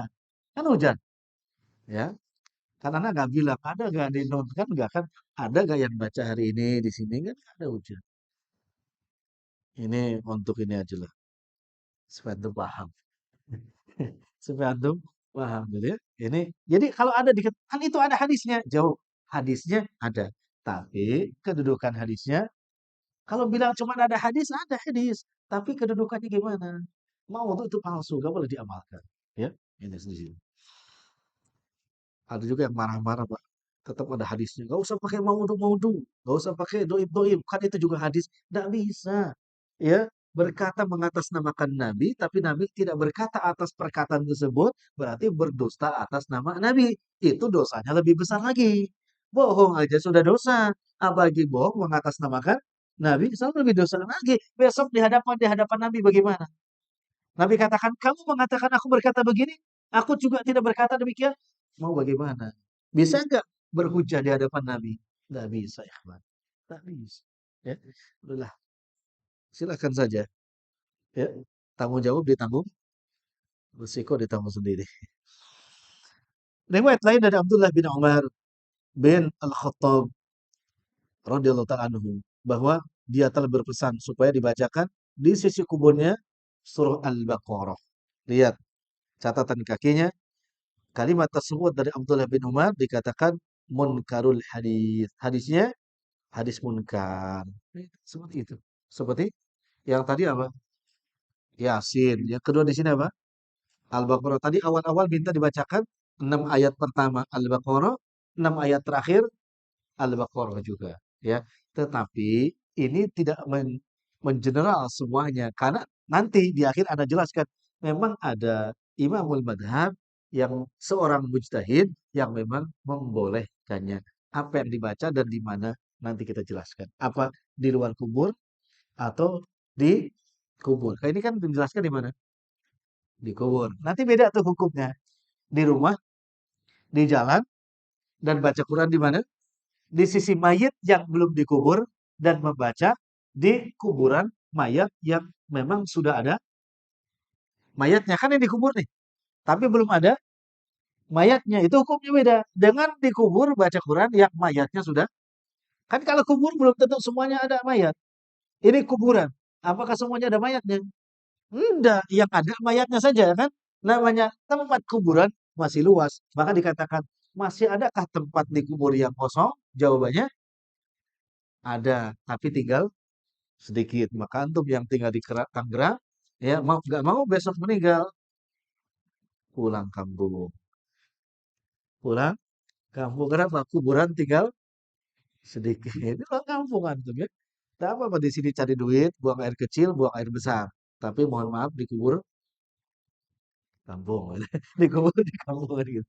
Masya Allah. Di kampung punya tanah nggak? Nggak ada juga. Jangan-jangan pulang kampung nggak diakui sama orang kampung lagi ya. Kan buang air besar kecil di Jakarta gitu kan. Nanti dikubur di mana? Di Jakarta nggak diterima. Di kampung nggak diterima. Di mana? Ditolak, dibuang. Nggak bisa juga. Nggak usah khawatir kok. Pasti ada tempat. Insya Allah. Bumi Allah tuh wasik. Bumi Allah luas. Pasti punya tempat. Insya Allah. Walaupun antum gak dikubur di bumi, gak ada masalah. Siapa tahu Allah menguburkannya mana? Ya, di mana? Kalau antum meninggal di laut, di mana dikuburnya? Gak ketemu jenazahnya. Dimakan ikan, di mana dikuburkannya?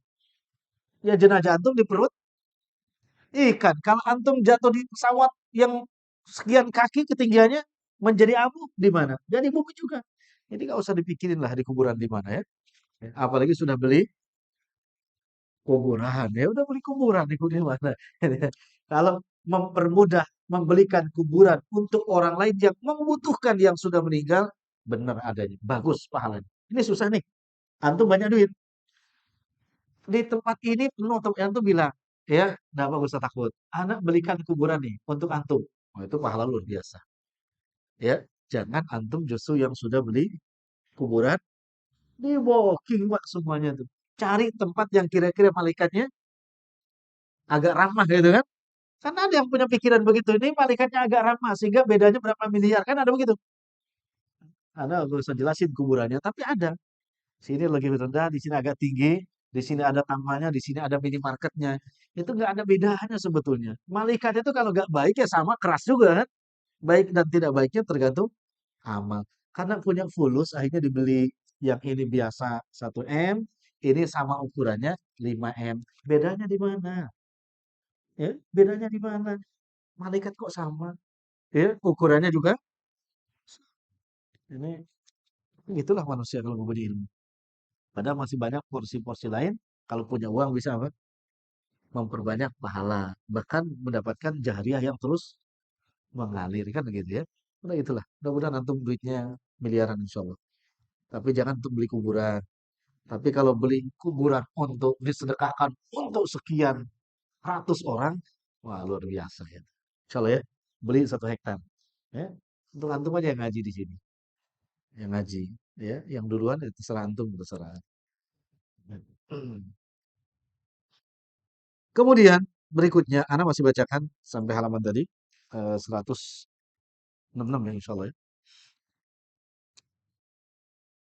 Abu Muhammad Abdul Haq berkata, telah menceritakan kepadaku Abdul Wahid Ismail bin Ahmad yang dikenal dengan nama Ibnu Afran. Ya.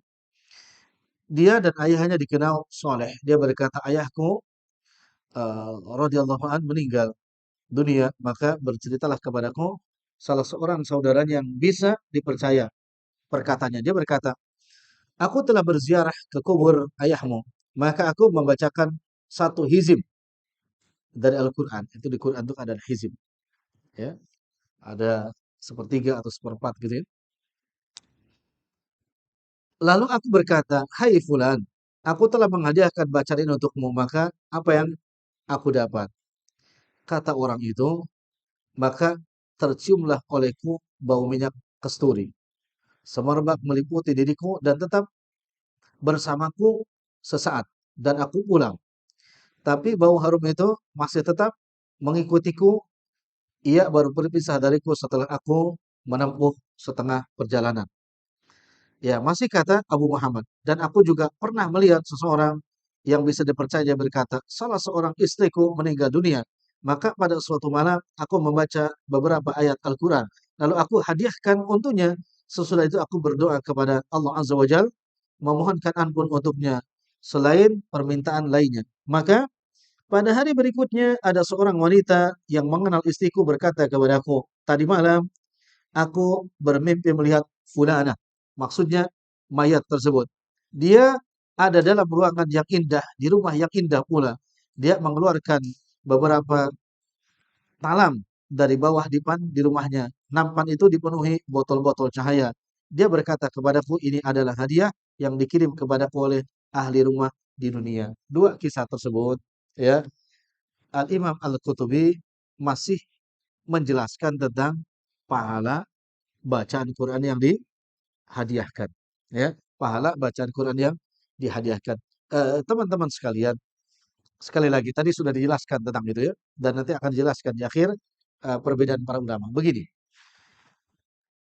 kalau seseorang menemukan atau menjumpai rasa aroma ya, wangi, misalkan sepulang dari kubur atau penghuni kubur tiba-tiba ada aroma yang wangi, itu bisa saja terjadi.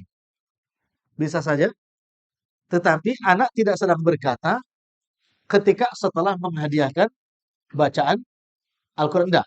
Artinya, kalau aroma itu ditemukan di jenazah atau orang yang sedang setelah menengok, setelah menjenguk atau bertakziah kepada jenazah tersebut, bisa saja terjadi. Bisa saja terjadi. Ya. Tetapi kalau itu setelah menghadiahkan, kalau yang pertama kan setelah menghadiahkan uh, satu hizib Al-Quran, gitu kan tadi ya. Ya, satu hizib Al-Quran. Ini nanti bisa dijelaskan di bawah oleh para ulama. Nah, Abu Muhammad yang kedua, yang dia menghadiahkan Al-Quran bermimpi. Sekali lagi, kalau mimpinya tadi, ya kita jelaskan para ulama, sepakat, tidak ada masalah. Tetapi lagi-lagi kalau dia bermimpi dengan asbab tadi menghadiahkan surah Al-Baqarah, nah ini sekali lagi, maka para ulama berbeda pendapat tentang sampainya atau bolehnya menghadiahkan bacaan Al-Quran kepada orang yang telah meninggal dunia. Harus dibedakan ya. Jadi kalau antum menemukan, tapi nggak begini juga. Setiap malam nih rumah kok wangi ya. Terus tadi dari mana? Saya tadi habis menyolatkan jenazah si fulan. Nah, itu juga jangan berlebih-lebih ya. Nanti khawatir menempatkan diri, oh saya ini orang baik sehingga apa itu? Ya kalau terjadi wangi itu dari mana? Mayatnya datang atau malaikat? Khawatirnya kan mengatakan, oh, ini wangi di rumah berarti ini yang bahaya. Mayatnya datang ke rumah sehingga dia wangi. Nah kalau mayatnya datang ke rumah wangi, maka tadi dikasih minyaknya apa jenazahnya? Kasturi kah gitu kan? Atau minyak biasa? Lah, kok beda wanginya kan? Jadi ini bagian daripada kemuliaan, bukan karena apa namanya? jenazah datang karena jenazah tidak mungkin dan tidak ada dalil bisa datang ke mana? Ke rumah ya. Tapi kalau malaikat yang memang dia wangi, ya memang semuanya yang soleh-soleh itu ya senang dengan apa? Perkara-perkara yang wangi. Ala kulli hal, anak pernah begini, seorang teman baik banget, baik banget. Dia hobinya main badminton. Ya kayak anak lah hobi, nggak terlalu badminton. Meninggal, qadarullah masyafallah ketika meninggal anak nggak berjumpa karena suatu masalah anak sedang sakit juga. Dan beliau sering datang ke masjid di tempat yang memang katakanlah duduknya pojok gitu kan. Anda pernah pernah itu seperti itu. Anda nggak tahu. Mungkin itu teman lah. Mudah-mudahan teman-teman datang mungkin di situ pakai minyak wangi. Ya, Anda tidak berpikir bahwa itu dan ya juga. Tapi betul, wangi sekali. Anda teringat, Anda nggak takziah, Anda nggak datang juga ketika beliau meninggal gitu kan. Kemudian Anda baca doa ketika tercium wangi itu dengan Allahumma gfirlah warahmu. Tapi seketika hilang, hilang wanginya itu. Tapi lama juga gitu. Ya, ya Anda hanya bercerita aja. Anda juga nggak berpikir apa dan juga Anda tidak mau mengait-kaitan itu dengan apa. Ya, artinya bisa saja uang itu datang dari mana saja. Ya, tetapi kalau tadi dalam mimpi ya bisa benar adanya, bisa benar adanya. Seperti itu ya. Baik, kita masuk kepada 166 di paragraf yang awal yang di atas, tetapi anak mengambil eh, apa namanya pendapat atau hadis Nabi Shallallahu Alaihi Wasallam begini. Man syaghalahu qiraatul Qur'an an mas'alati wa dzikri a'taituhu afdhala thawabi as-sa'ilin. Barang siapa sibuk dengan membaca Al-Qur'an sehingga tidak sempat meminta kepadaku, maka aku beri dia apa-apa yang lebih utama daripada apa yang aku berikan kepada orang-orang yang meminta. Ternyata hadis ini menurut peneliti pentahqiq buku ini hadisnya maudhu. Tetapi At-Tirmidzi dan dia katakan tentang hadis ini hasan gharib. Menurut At-Tirmidzi hadis ini hasan gharib, tapi menurut pentahqiq hadis ini maudhu. Kenapa jamaah sekalian? Ada banyak keutamaan pahala membaca Quran bagi si pembacanya. Ya, di antaranya orang-orang yang membaca Quran maka Quran akan membela, memberikan syafaat kepada yang membacanya dan lain sebagainya. Misalkan hadis dari At-Tirmidzi mengatakan barang siapa membaca Quran satu huruf maka Allah kasih kebaikan satu ya. Dari satu kebaikan Allah lipatkan dia akan menjadi 10 kebaikan. Tetapi berkaitan dengan ini pentahqiq mengatakan hadis ini maudhu. Nah, sampai di sini dulu ya. Jam 11 lewat 5 tapi anak tetap harus bacakan tentang perbedaan para ulama karena ini poinnya dari bab ini. Mohon bersabar ya. Mohon bersabar. Eh kayak yang mau bawa tulisan ya silakan dicatat gak ada masalah tapi sedikit agak panjang ya sedikit agak panjang dan anak juga memang mencatatnya seperti ini. Perbedaan empat madhab tentang bolehnya menghadiahkan pahala membaca Quran kepada mayit dan tentang sampainya pahala bacaan Quran kita kepada mayit.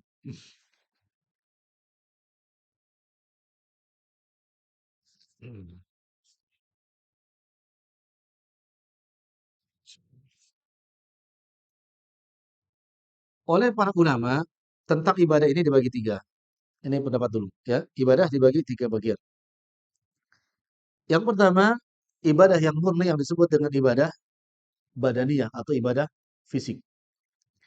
Ibadah fisik seperti sholat, puasa, zikir, termasuk membaca Al-Quran. Ini murni disebut dengan ibadah badaniyah. Sholat, zikir, puasa, membaca Al-Quran ini masuk kategori ibadah badaniyah.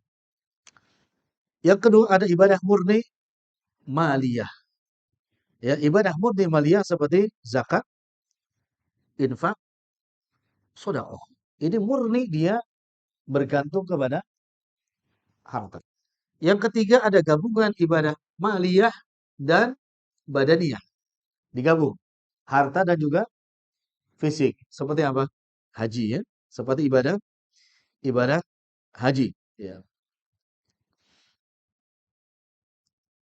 Ibadah haji, ya selain haji apa? Jihad, umroh. Itu antara apa? Badan dan juga harta. Haji, badan juga harta.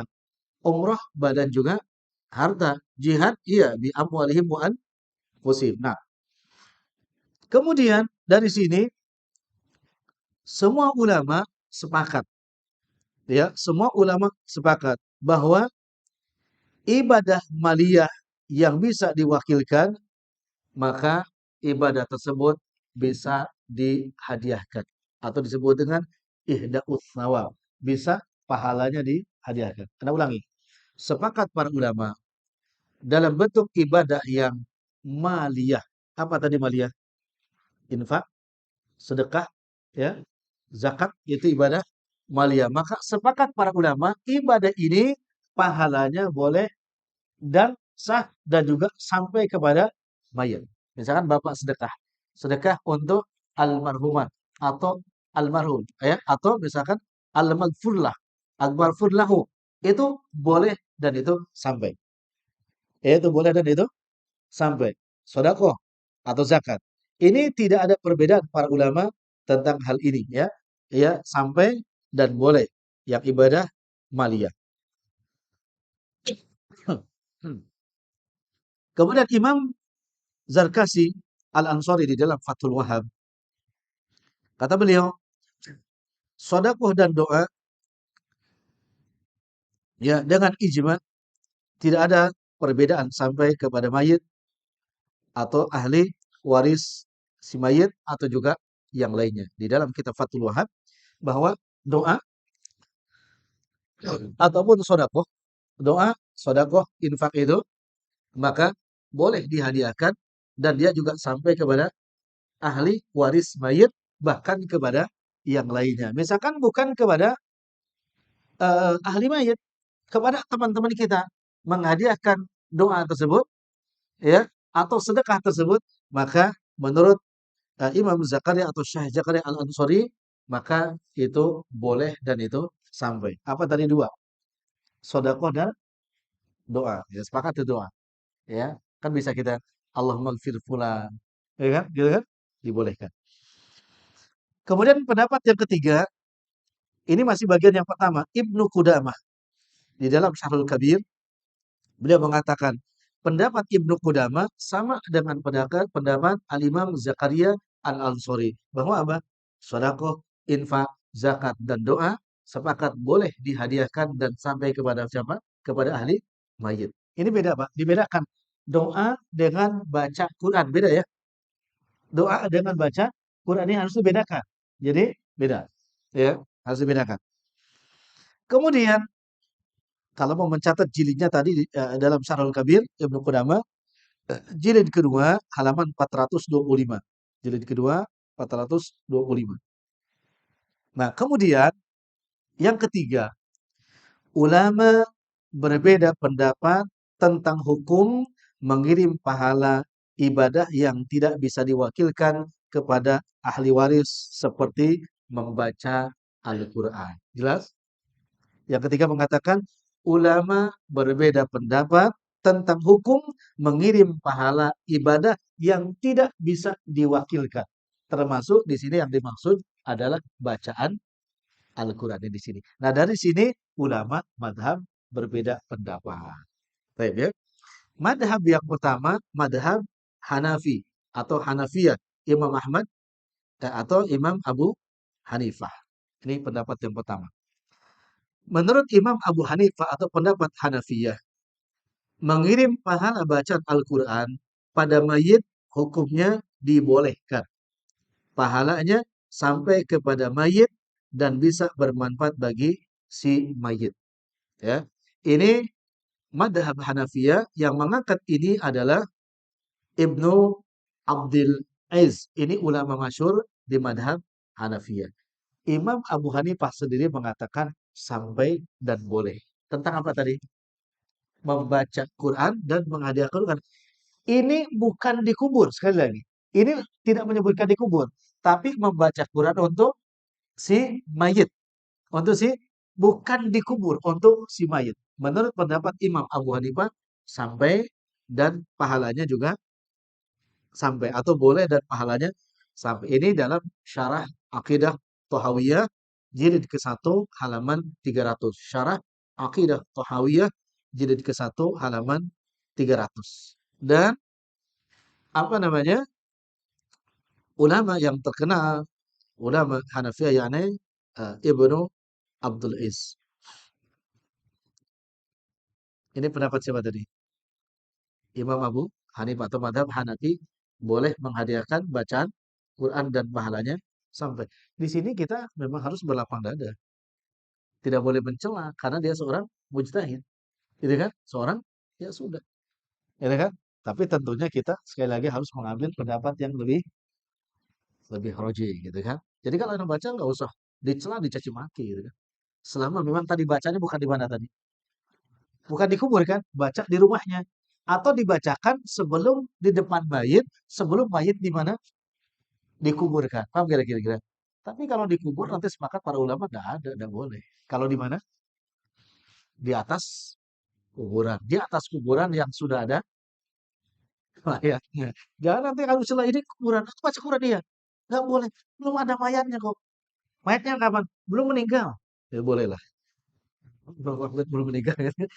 Jadi jangan tergesa-gesa menghukumi seseorang. Pastikan dulu objeknya seperti apa. Tidak boleh tergesa-gesa karena dihukum. Ya. Baik. Ini pendapat Om. Pendapat kedua, madhab Malikiyah atau Imam Malik.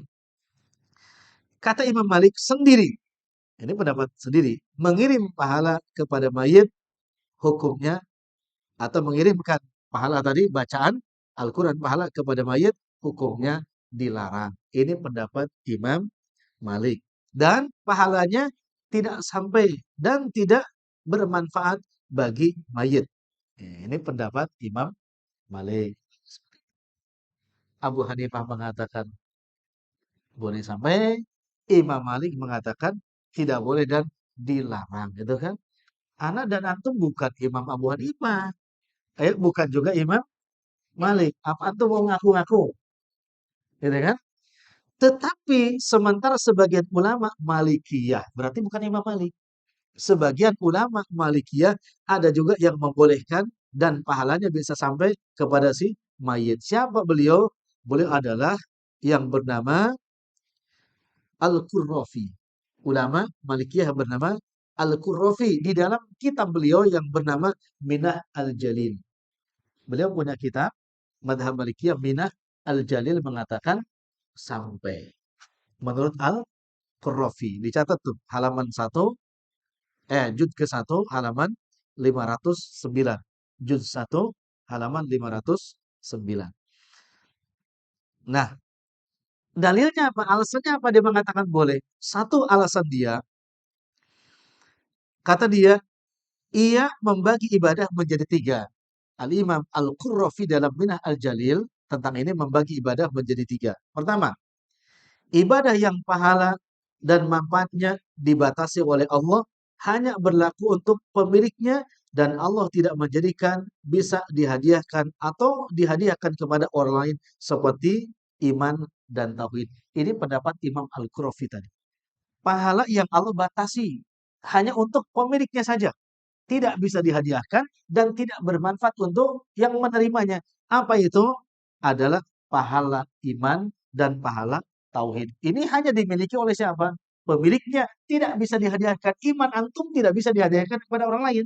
Tauhid antum juga tidak bisa pahalanya dihadiahkan kepada orang lain. Tidak ada. Kecuali orang itu ikut bertauhid. Gitu kan?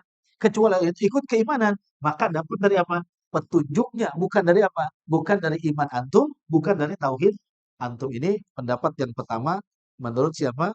Ulama yang bernama Al-Qurrafi. Pendapat kedua kata beliau, ibadah yang disepakati ulama pahalanya bisa dihadiahkan dan dipindahkan kepada orang lain seperti ibadah maliyah, seperti sedekah secara mutlak tidak ada khilaf. Ini bagus juga pendapat beliau. Jadi pahala yang kedua yang bisa dihadiahkan sama seperti pertama. Apa itu? badaniyah, infak, sedekah dan doa. Maka tidak ada khilaf kata beliau. Yang ketiga, pendapat beliau, ibadah yang diperselisihkan. Apakah pahalanya bisa dihadiahkan atau tidak? Seperti bacaan Al-Quran. Imam Malik dan Syafi'i melarang. Ini Al-Qurrafi mengembalikan pada tadi kan beliau mengatakan boleh. Tapi di pendapat beliau yang ketiga, beliau mengembalikan kepada siapa?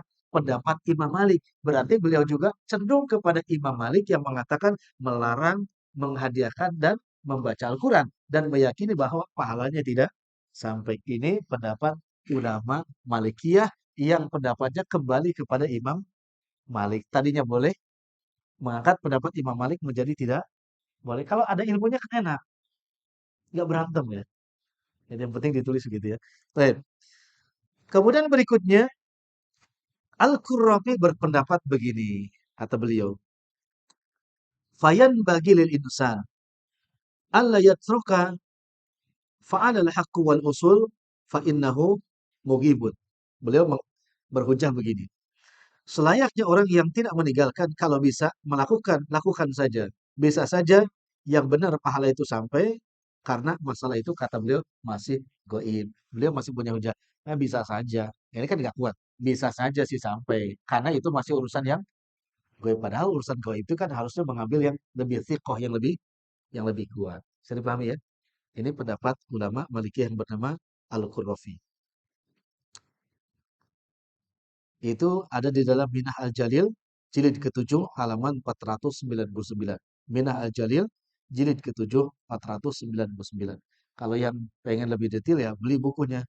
Buku karya Al-Qurrafi yang bernama Minah Al-Jalil. Yang barusan itu ada di jilid ke-7 halaman 499. Masih kata beliau, masih pendapat Malikiyah. Ada juga ulama Malikiyah yang berpendapat pahala baca Al-Quran tidak sampai kepada mayat. Hanya saja ketika hidup membaca Al-Quran di dekat mayit atau di kuburannya, maka mayit mendapat pahala mendengar Al-Quran. Namun pendapat ini ditolak juga oleh Al-Qurrafi tadi. Kenapa? Karena mayat tidak bisa mendengar apa? Bacaan Al-Quran, gitu kan? Tidak bisa mendengar bacaan Al-Quran. Ini pendapat kedua ini masih ada di dalam Minhaj Al-Jalil jilid ke-1 halaman 510. Ini pendapat kedua ya. Madhab apa tadi? Maliki. Yang ketiga madhab Syafi'i. Syafi'iyah atau Imam Syafi'i rahimahullah. Ini nggak apa-apa. Anda lanjut sedikit. Karena lebih ya. Karena kalau nggak selesai percuma kan. Ya, kalau nunggu sebulan lagi.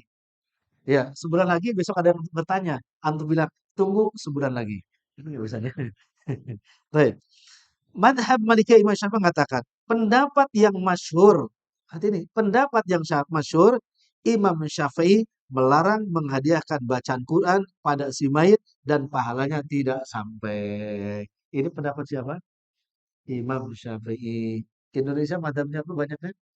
Syafi'i. Padahal Imam Syafi'i mengatakan, jadi ngikutin Syafi'i yang mana? Syafi'i yang mana? Syafi'i Cibodas, ya, Pasar Rebo, Pasar Kemis.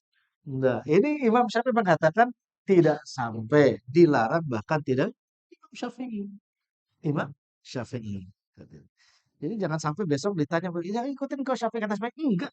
Aku kan sudah jelaskan melarangnya. Kok ngikutin siapa? Ini Imam Syafi'i yang mana kata Imam Syafi'i? Cari. Nanti cari siapa yang mau. Tukang bako, tukang apa nanti kan cari. Nah, itu nggak bisa. Itu memang ada-ada. Baik. Nah, kemudian gini jamaah sekalian.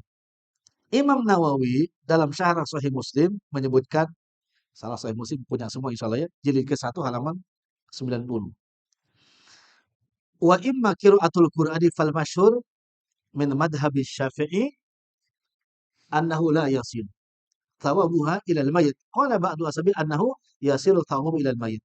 Kata Imam Nawawi dalam kitab Sahih Muslim, menghadiahkan bacaan Al-Quran kepada mayit, menurut pendapat Imam Syafi'i maka tidak sampai. Tidak sampai. Wa qala ba'du ashabihi, tapi ada sebagian sahabat teman Imam Syafi'i, bukan Imam Syafi'i sendiri, tapi teman madhab Syafi'i, gitu kan, mengatakan sampai ya.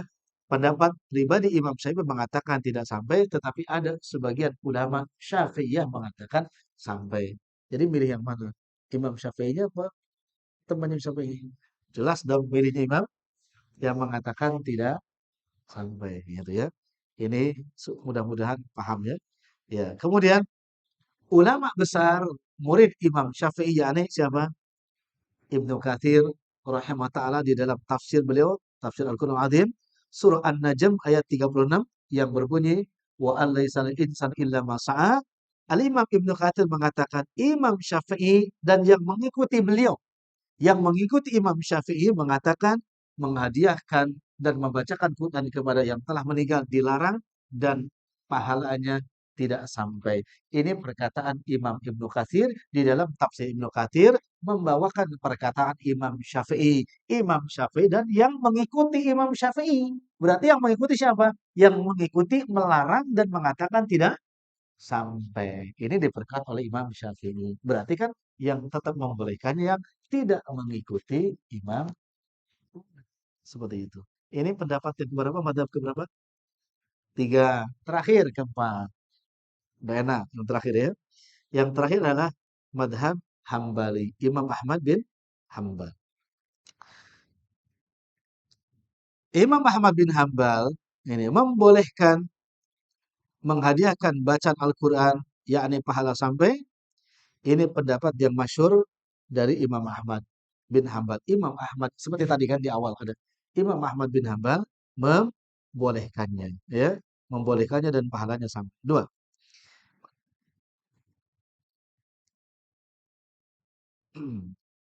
Kemudian ulama-ulama di kalangan uh, Hambaliyah atau Imam Ahmad bin Hambal tidak boleh menghadiahkan pahala kepada mayat meskipun jika ada orang yang mengirim pahala itu bisa sampai dan bermanfaat bagi si mayat, ya.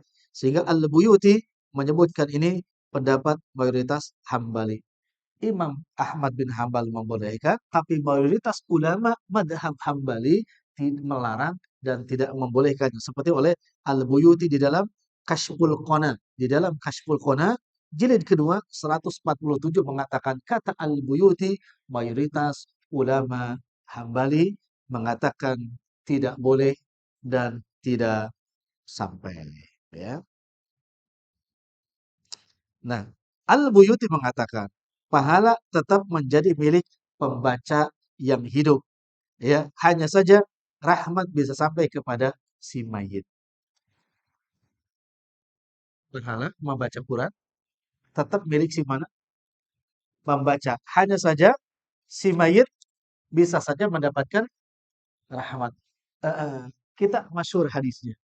Seorang teman yang baik kelak akan Allah takdirkan izinkan memberikan syafaat kepada siapa? Kepada temannya, gitu kan? Sahih ya? Teman yang baik akan Allah izinkan mendapatkan memberikan syafaat kepada temannya. Berarti kan mendapatkan kebaikan dari apa? Dari teman yang baiknya, bukan dari apa? Mendengarkan atau dibacakan Quran kepadanya. Paham gak kira-kira? Ini pendapat Al-Buyuti. Masih kata madhab Hambali. Imam Ibnu Qudamah berkata, ibadah apapun yang pahalanya dihadiahkan kepada muslim, mayit muslim ya, maka ia akan mendapatkan manfaatnya. Pendapat ini secara pribadi beliau, ya, yang bermadhab Hambali. Ada di dalam Syarhul Kabir, jilid kedua halaman 425. Ini pendapat beliau sendiri yang ditujukan kepada siapa? Mayat yang muslim dan muslimah, kata beliau. Kemudian berkata sebagian para ulama, pahala milik si pembaca dan si mayit yang ada di sampingnya atau dikubur mendapat pahalanya. Ini menurut pendapat beliau sendiri. Kesimpulan dari empat madhab ini, sebagaimana yang dijelaskan tadi, maka kesimpulannya membaca menurut yang masyhur, membaca Al-Quran atau menghadiahkan bacaan Quran untuk si mayit ini, pendapat beliau adalah tidak sampai. Ini pendapat yang roji, tidak tidak sampai, ya. Ya, maka si anak sebetulnya begini, keluarganya si anak membaca Quran dapat mendapatkan kebaikan pahala dari apa? Amal soleh anaknya. Amal soleh keluarnya bukan dari apa? Menghadiahkan apanya? Pahala bacaan Al-Quran, tapi dari kebaikan. Maka sebetulnya Kalau begitu nggak boleh baca Quran. Salah. Justru perbanyak baca Quran sebagai bentuk kesolehan seorang anak.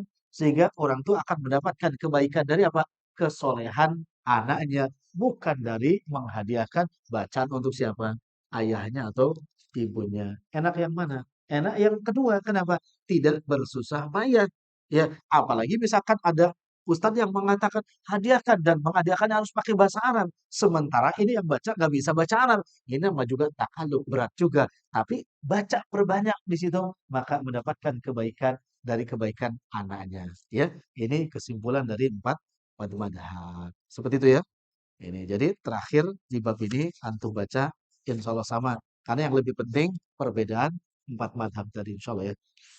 Nanti bertemu berikutnya di judul manusia dikubur dalam tanah yang telah menjadi bahan penciptaannya. Jadi kesimpulan dari anak hari ini, maka para ulama sudah berbeda pendapat di situ dan yang mengamalkan yang berpendapat seorang mujtahid maka tetap harus apa?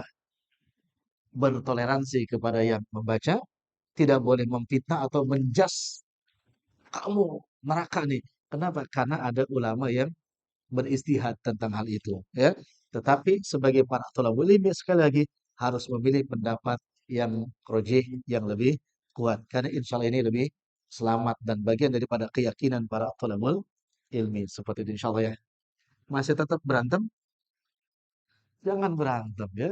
Berantem tandanya tidak punya ilmu. Orang yang punya ilmu, dia tidak akan pernah berantem dan juga tidak akan pernah memitnah atau menjas orang lain menjadi sesuatu yang hina. Dan selama memang ada dalilnya di situ. Gitu ya. Seperti itu. Wallahu taala alam bisawab.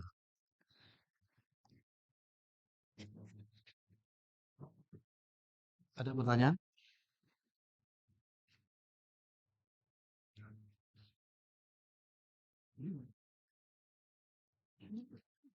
Mudah-mudahan nggak banyak ya. Cukup dua atau tiga. Ini baru jilid pertama, Pak. Bab awal ya. Masih satu jilid lagi. Semoga Allah berikan umur barokah kepada kita.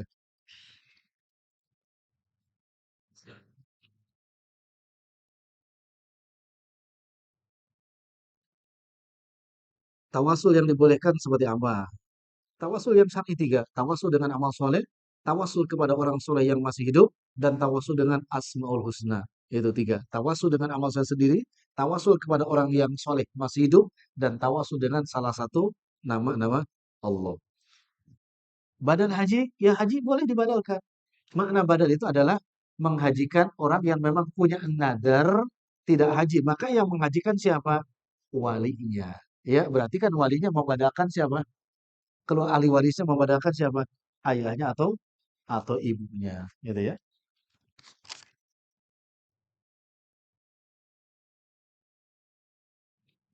Apakah menumpuk kuburan sesama keluarga dan apakah ada maksudnya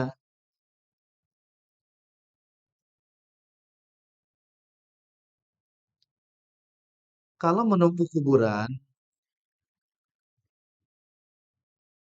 kalau memang tidak ada lagi tempat, ya, tidak ada lagi tempat, dibolehkan. Bahkan mengubur beberapa jenazah dalam satu lubang itu dibolehkan kalau memang ada udzur syar'i, tidak ada lagi apa? Tempat, gitu kan? Karena semakin tadi orang semakin banyak, kuburan semakin sempit di Mekah di Madinah itu memang sudah itu digali lagi, pakai lagi kan gitu kan. Di Indonesia saja satu kuburan harus satu.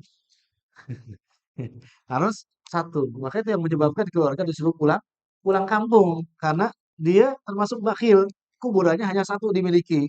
Walaupun bayar pajaknya mahal gitu kan. Kan gitu. Nggak ada masalah seperti itu. Ditumpuk nggak ada masalah. Memang ada utuh.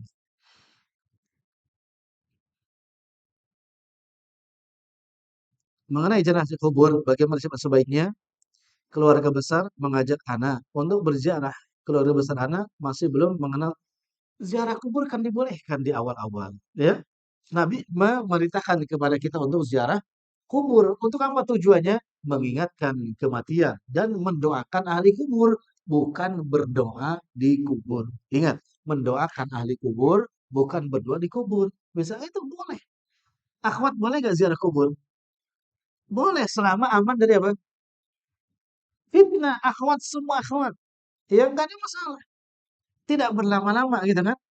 Kemudian apa? Tidak ada ketentuan khusus. Akhwat berziarah kubur harus seragamnya begini. Tidak. Ya. Ya, kalau ikhtilat tidak boleh, gitu kan? Ya, seperti itu. Ziarah kubur kalau memang tujuannya untuk mengingatkan kematian boleh, ya, boleh. Ibunda Nabi Muhammad SAW ziarah kubur kemana? Eh? Ibunda Nabi Muhammad SAW berziarah kubur kemana? Ayo nggak tahu lagi. Ke Madinah, ke Madinah. Menziarahi kubur siapa? Suaminya. Karena ayahnya Nabi Muhammad telah lebih ke dunia diajak Nabi Muhammad, diajak kakeknya, ya, ziarah yang akhirnya ibunya pun juga di perjalanan meninggal dunia itu ziarah kubur ke Madinah. Jauh nggak? Jauh, ya. Jauh tetap. Itu ziarah kubur. Perempuan atau bukan? Perempuan kan namanya ibunya Nabi Muhammad. Gitu ya. Jangan salah. Apakah jika mimpi dengan orang tua, ya, rahimahullah, sedang bercakap-cakap, berjalan-jalan bersama, menangis, apakah benar itu mimpi atau hanya bunga tidur? Nabi sudah menjelaskan dalam hadisnya, mimpi ada dua, syaitan dan mimpi dari Allah. Ya, mimpi yang hasan yang bagus adalah mimpi dari Allah dan mimpi yang bertemu dengan orang yang sudah meninggal benar adanya. Benar adanya bukan dikatakan apa tadi? Bunga mimpi. Ya, ini kan primbon Jawa. Ya, bukan cuma yang di taman. Mimpi aja pakai bunga tidur, bunga mimpi nggak ada. Mimpi ya kecuali kalau siang nggak tahu. Kalau antum tidur siang mimpi apa? Apa itu? Ya kalau tidurnya nyenyak mimpi. Jangan kan tidurnya nyenyak antum duduk lagi ngaji aja. Kadang-kadang masih mimpi kan gitu kan? Uh, udah sampai batu ceper, padahal lagi ngaji. Tidurnya. Anak yang apa ini di luar kota sekolah dihukumi mukim atau safar. Oh, ini fikih bahasanya ya. Anak yang kos di luar kota, ya maka dihukumi safar. Selama dia mengatakan mau tinggal di sana mungkin. Tapi kalau sudah mengatakan saya mau berjalan dan mau pulang lagi, itu namanya safar. Gitu kan? Mengatakan saya mau balik lagi itu safar. Terus antum mau kos di mana? Namanya mau kos itu namanya mukim. Maka dia bukan safar, dia mukimin. Gitu ya. Dia mau mukimin. Apakah Ustadz izin bertanya, Afan, apakah ada batasan boleh? Ini anak gak jawab ya, karena semuanya fikih.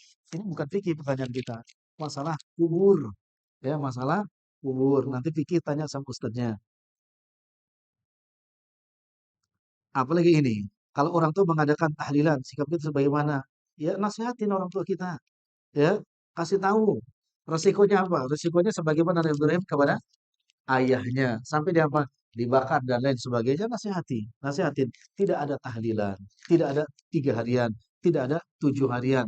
Tidak ada 40 harian. Ya, yang ada apa? 30 harian. Ya kan sebulan kan? Satu hari 30 harian. Setahun berapa?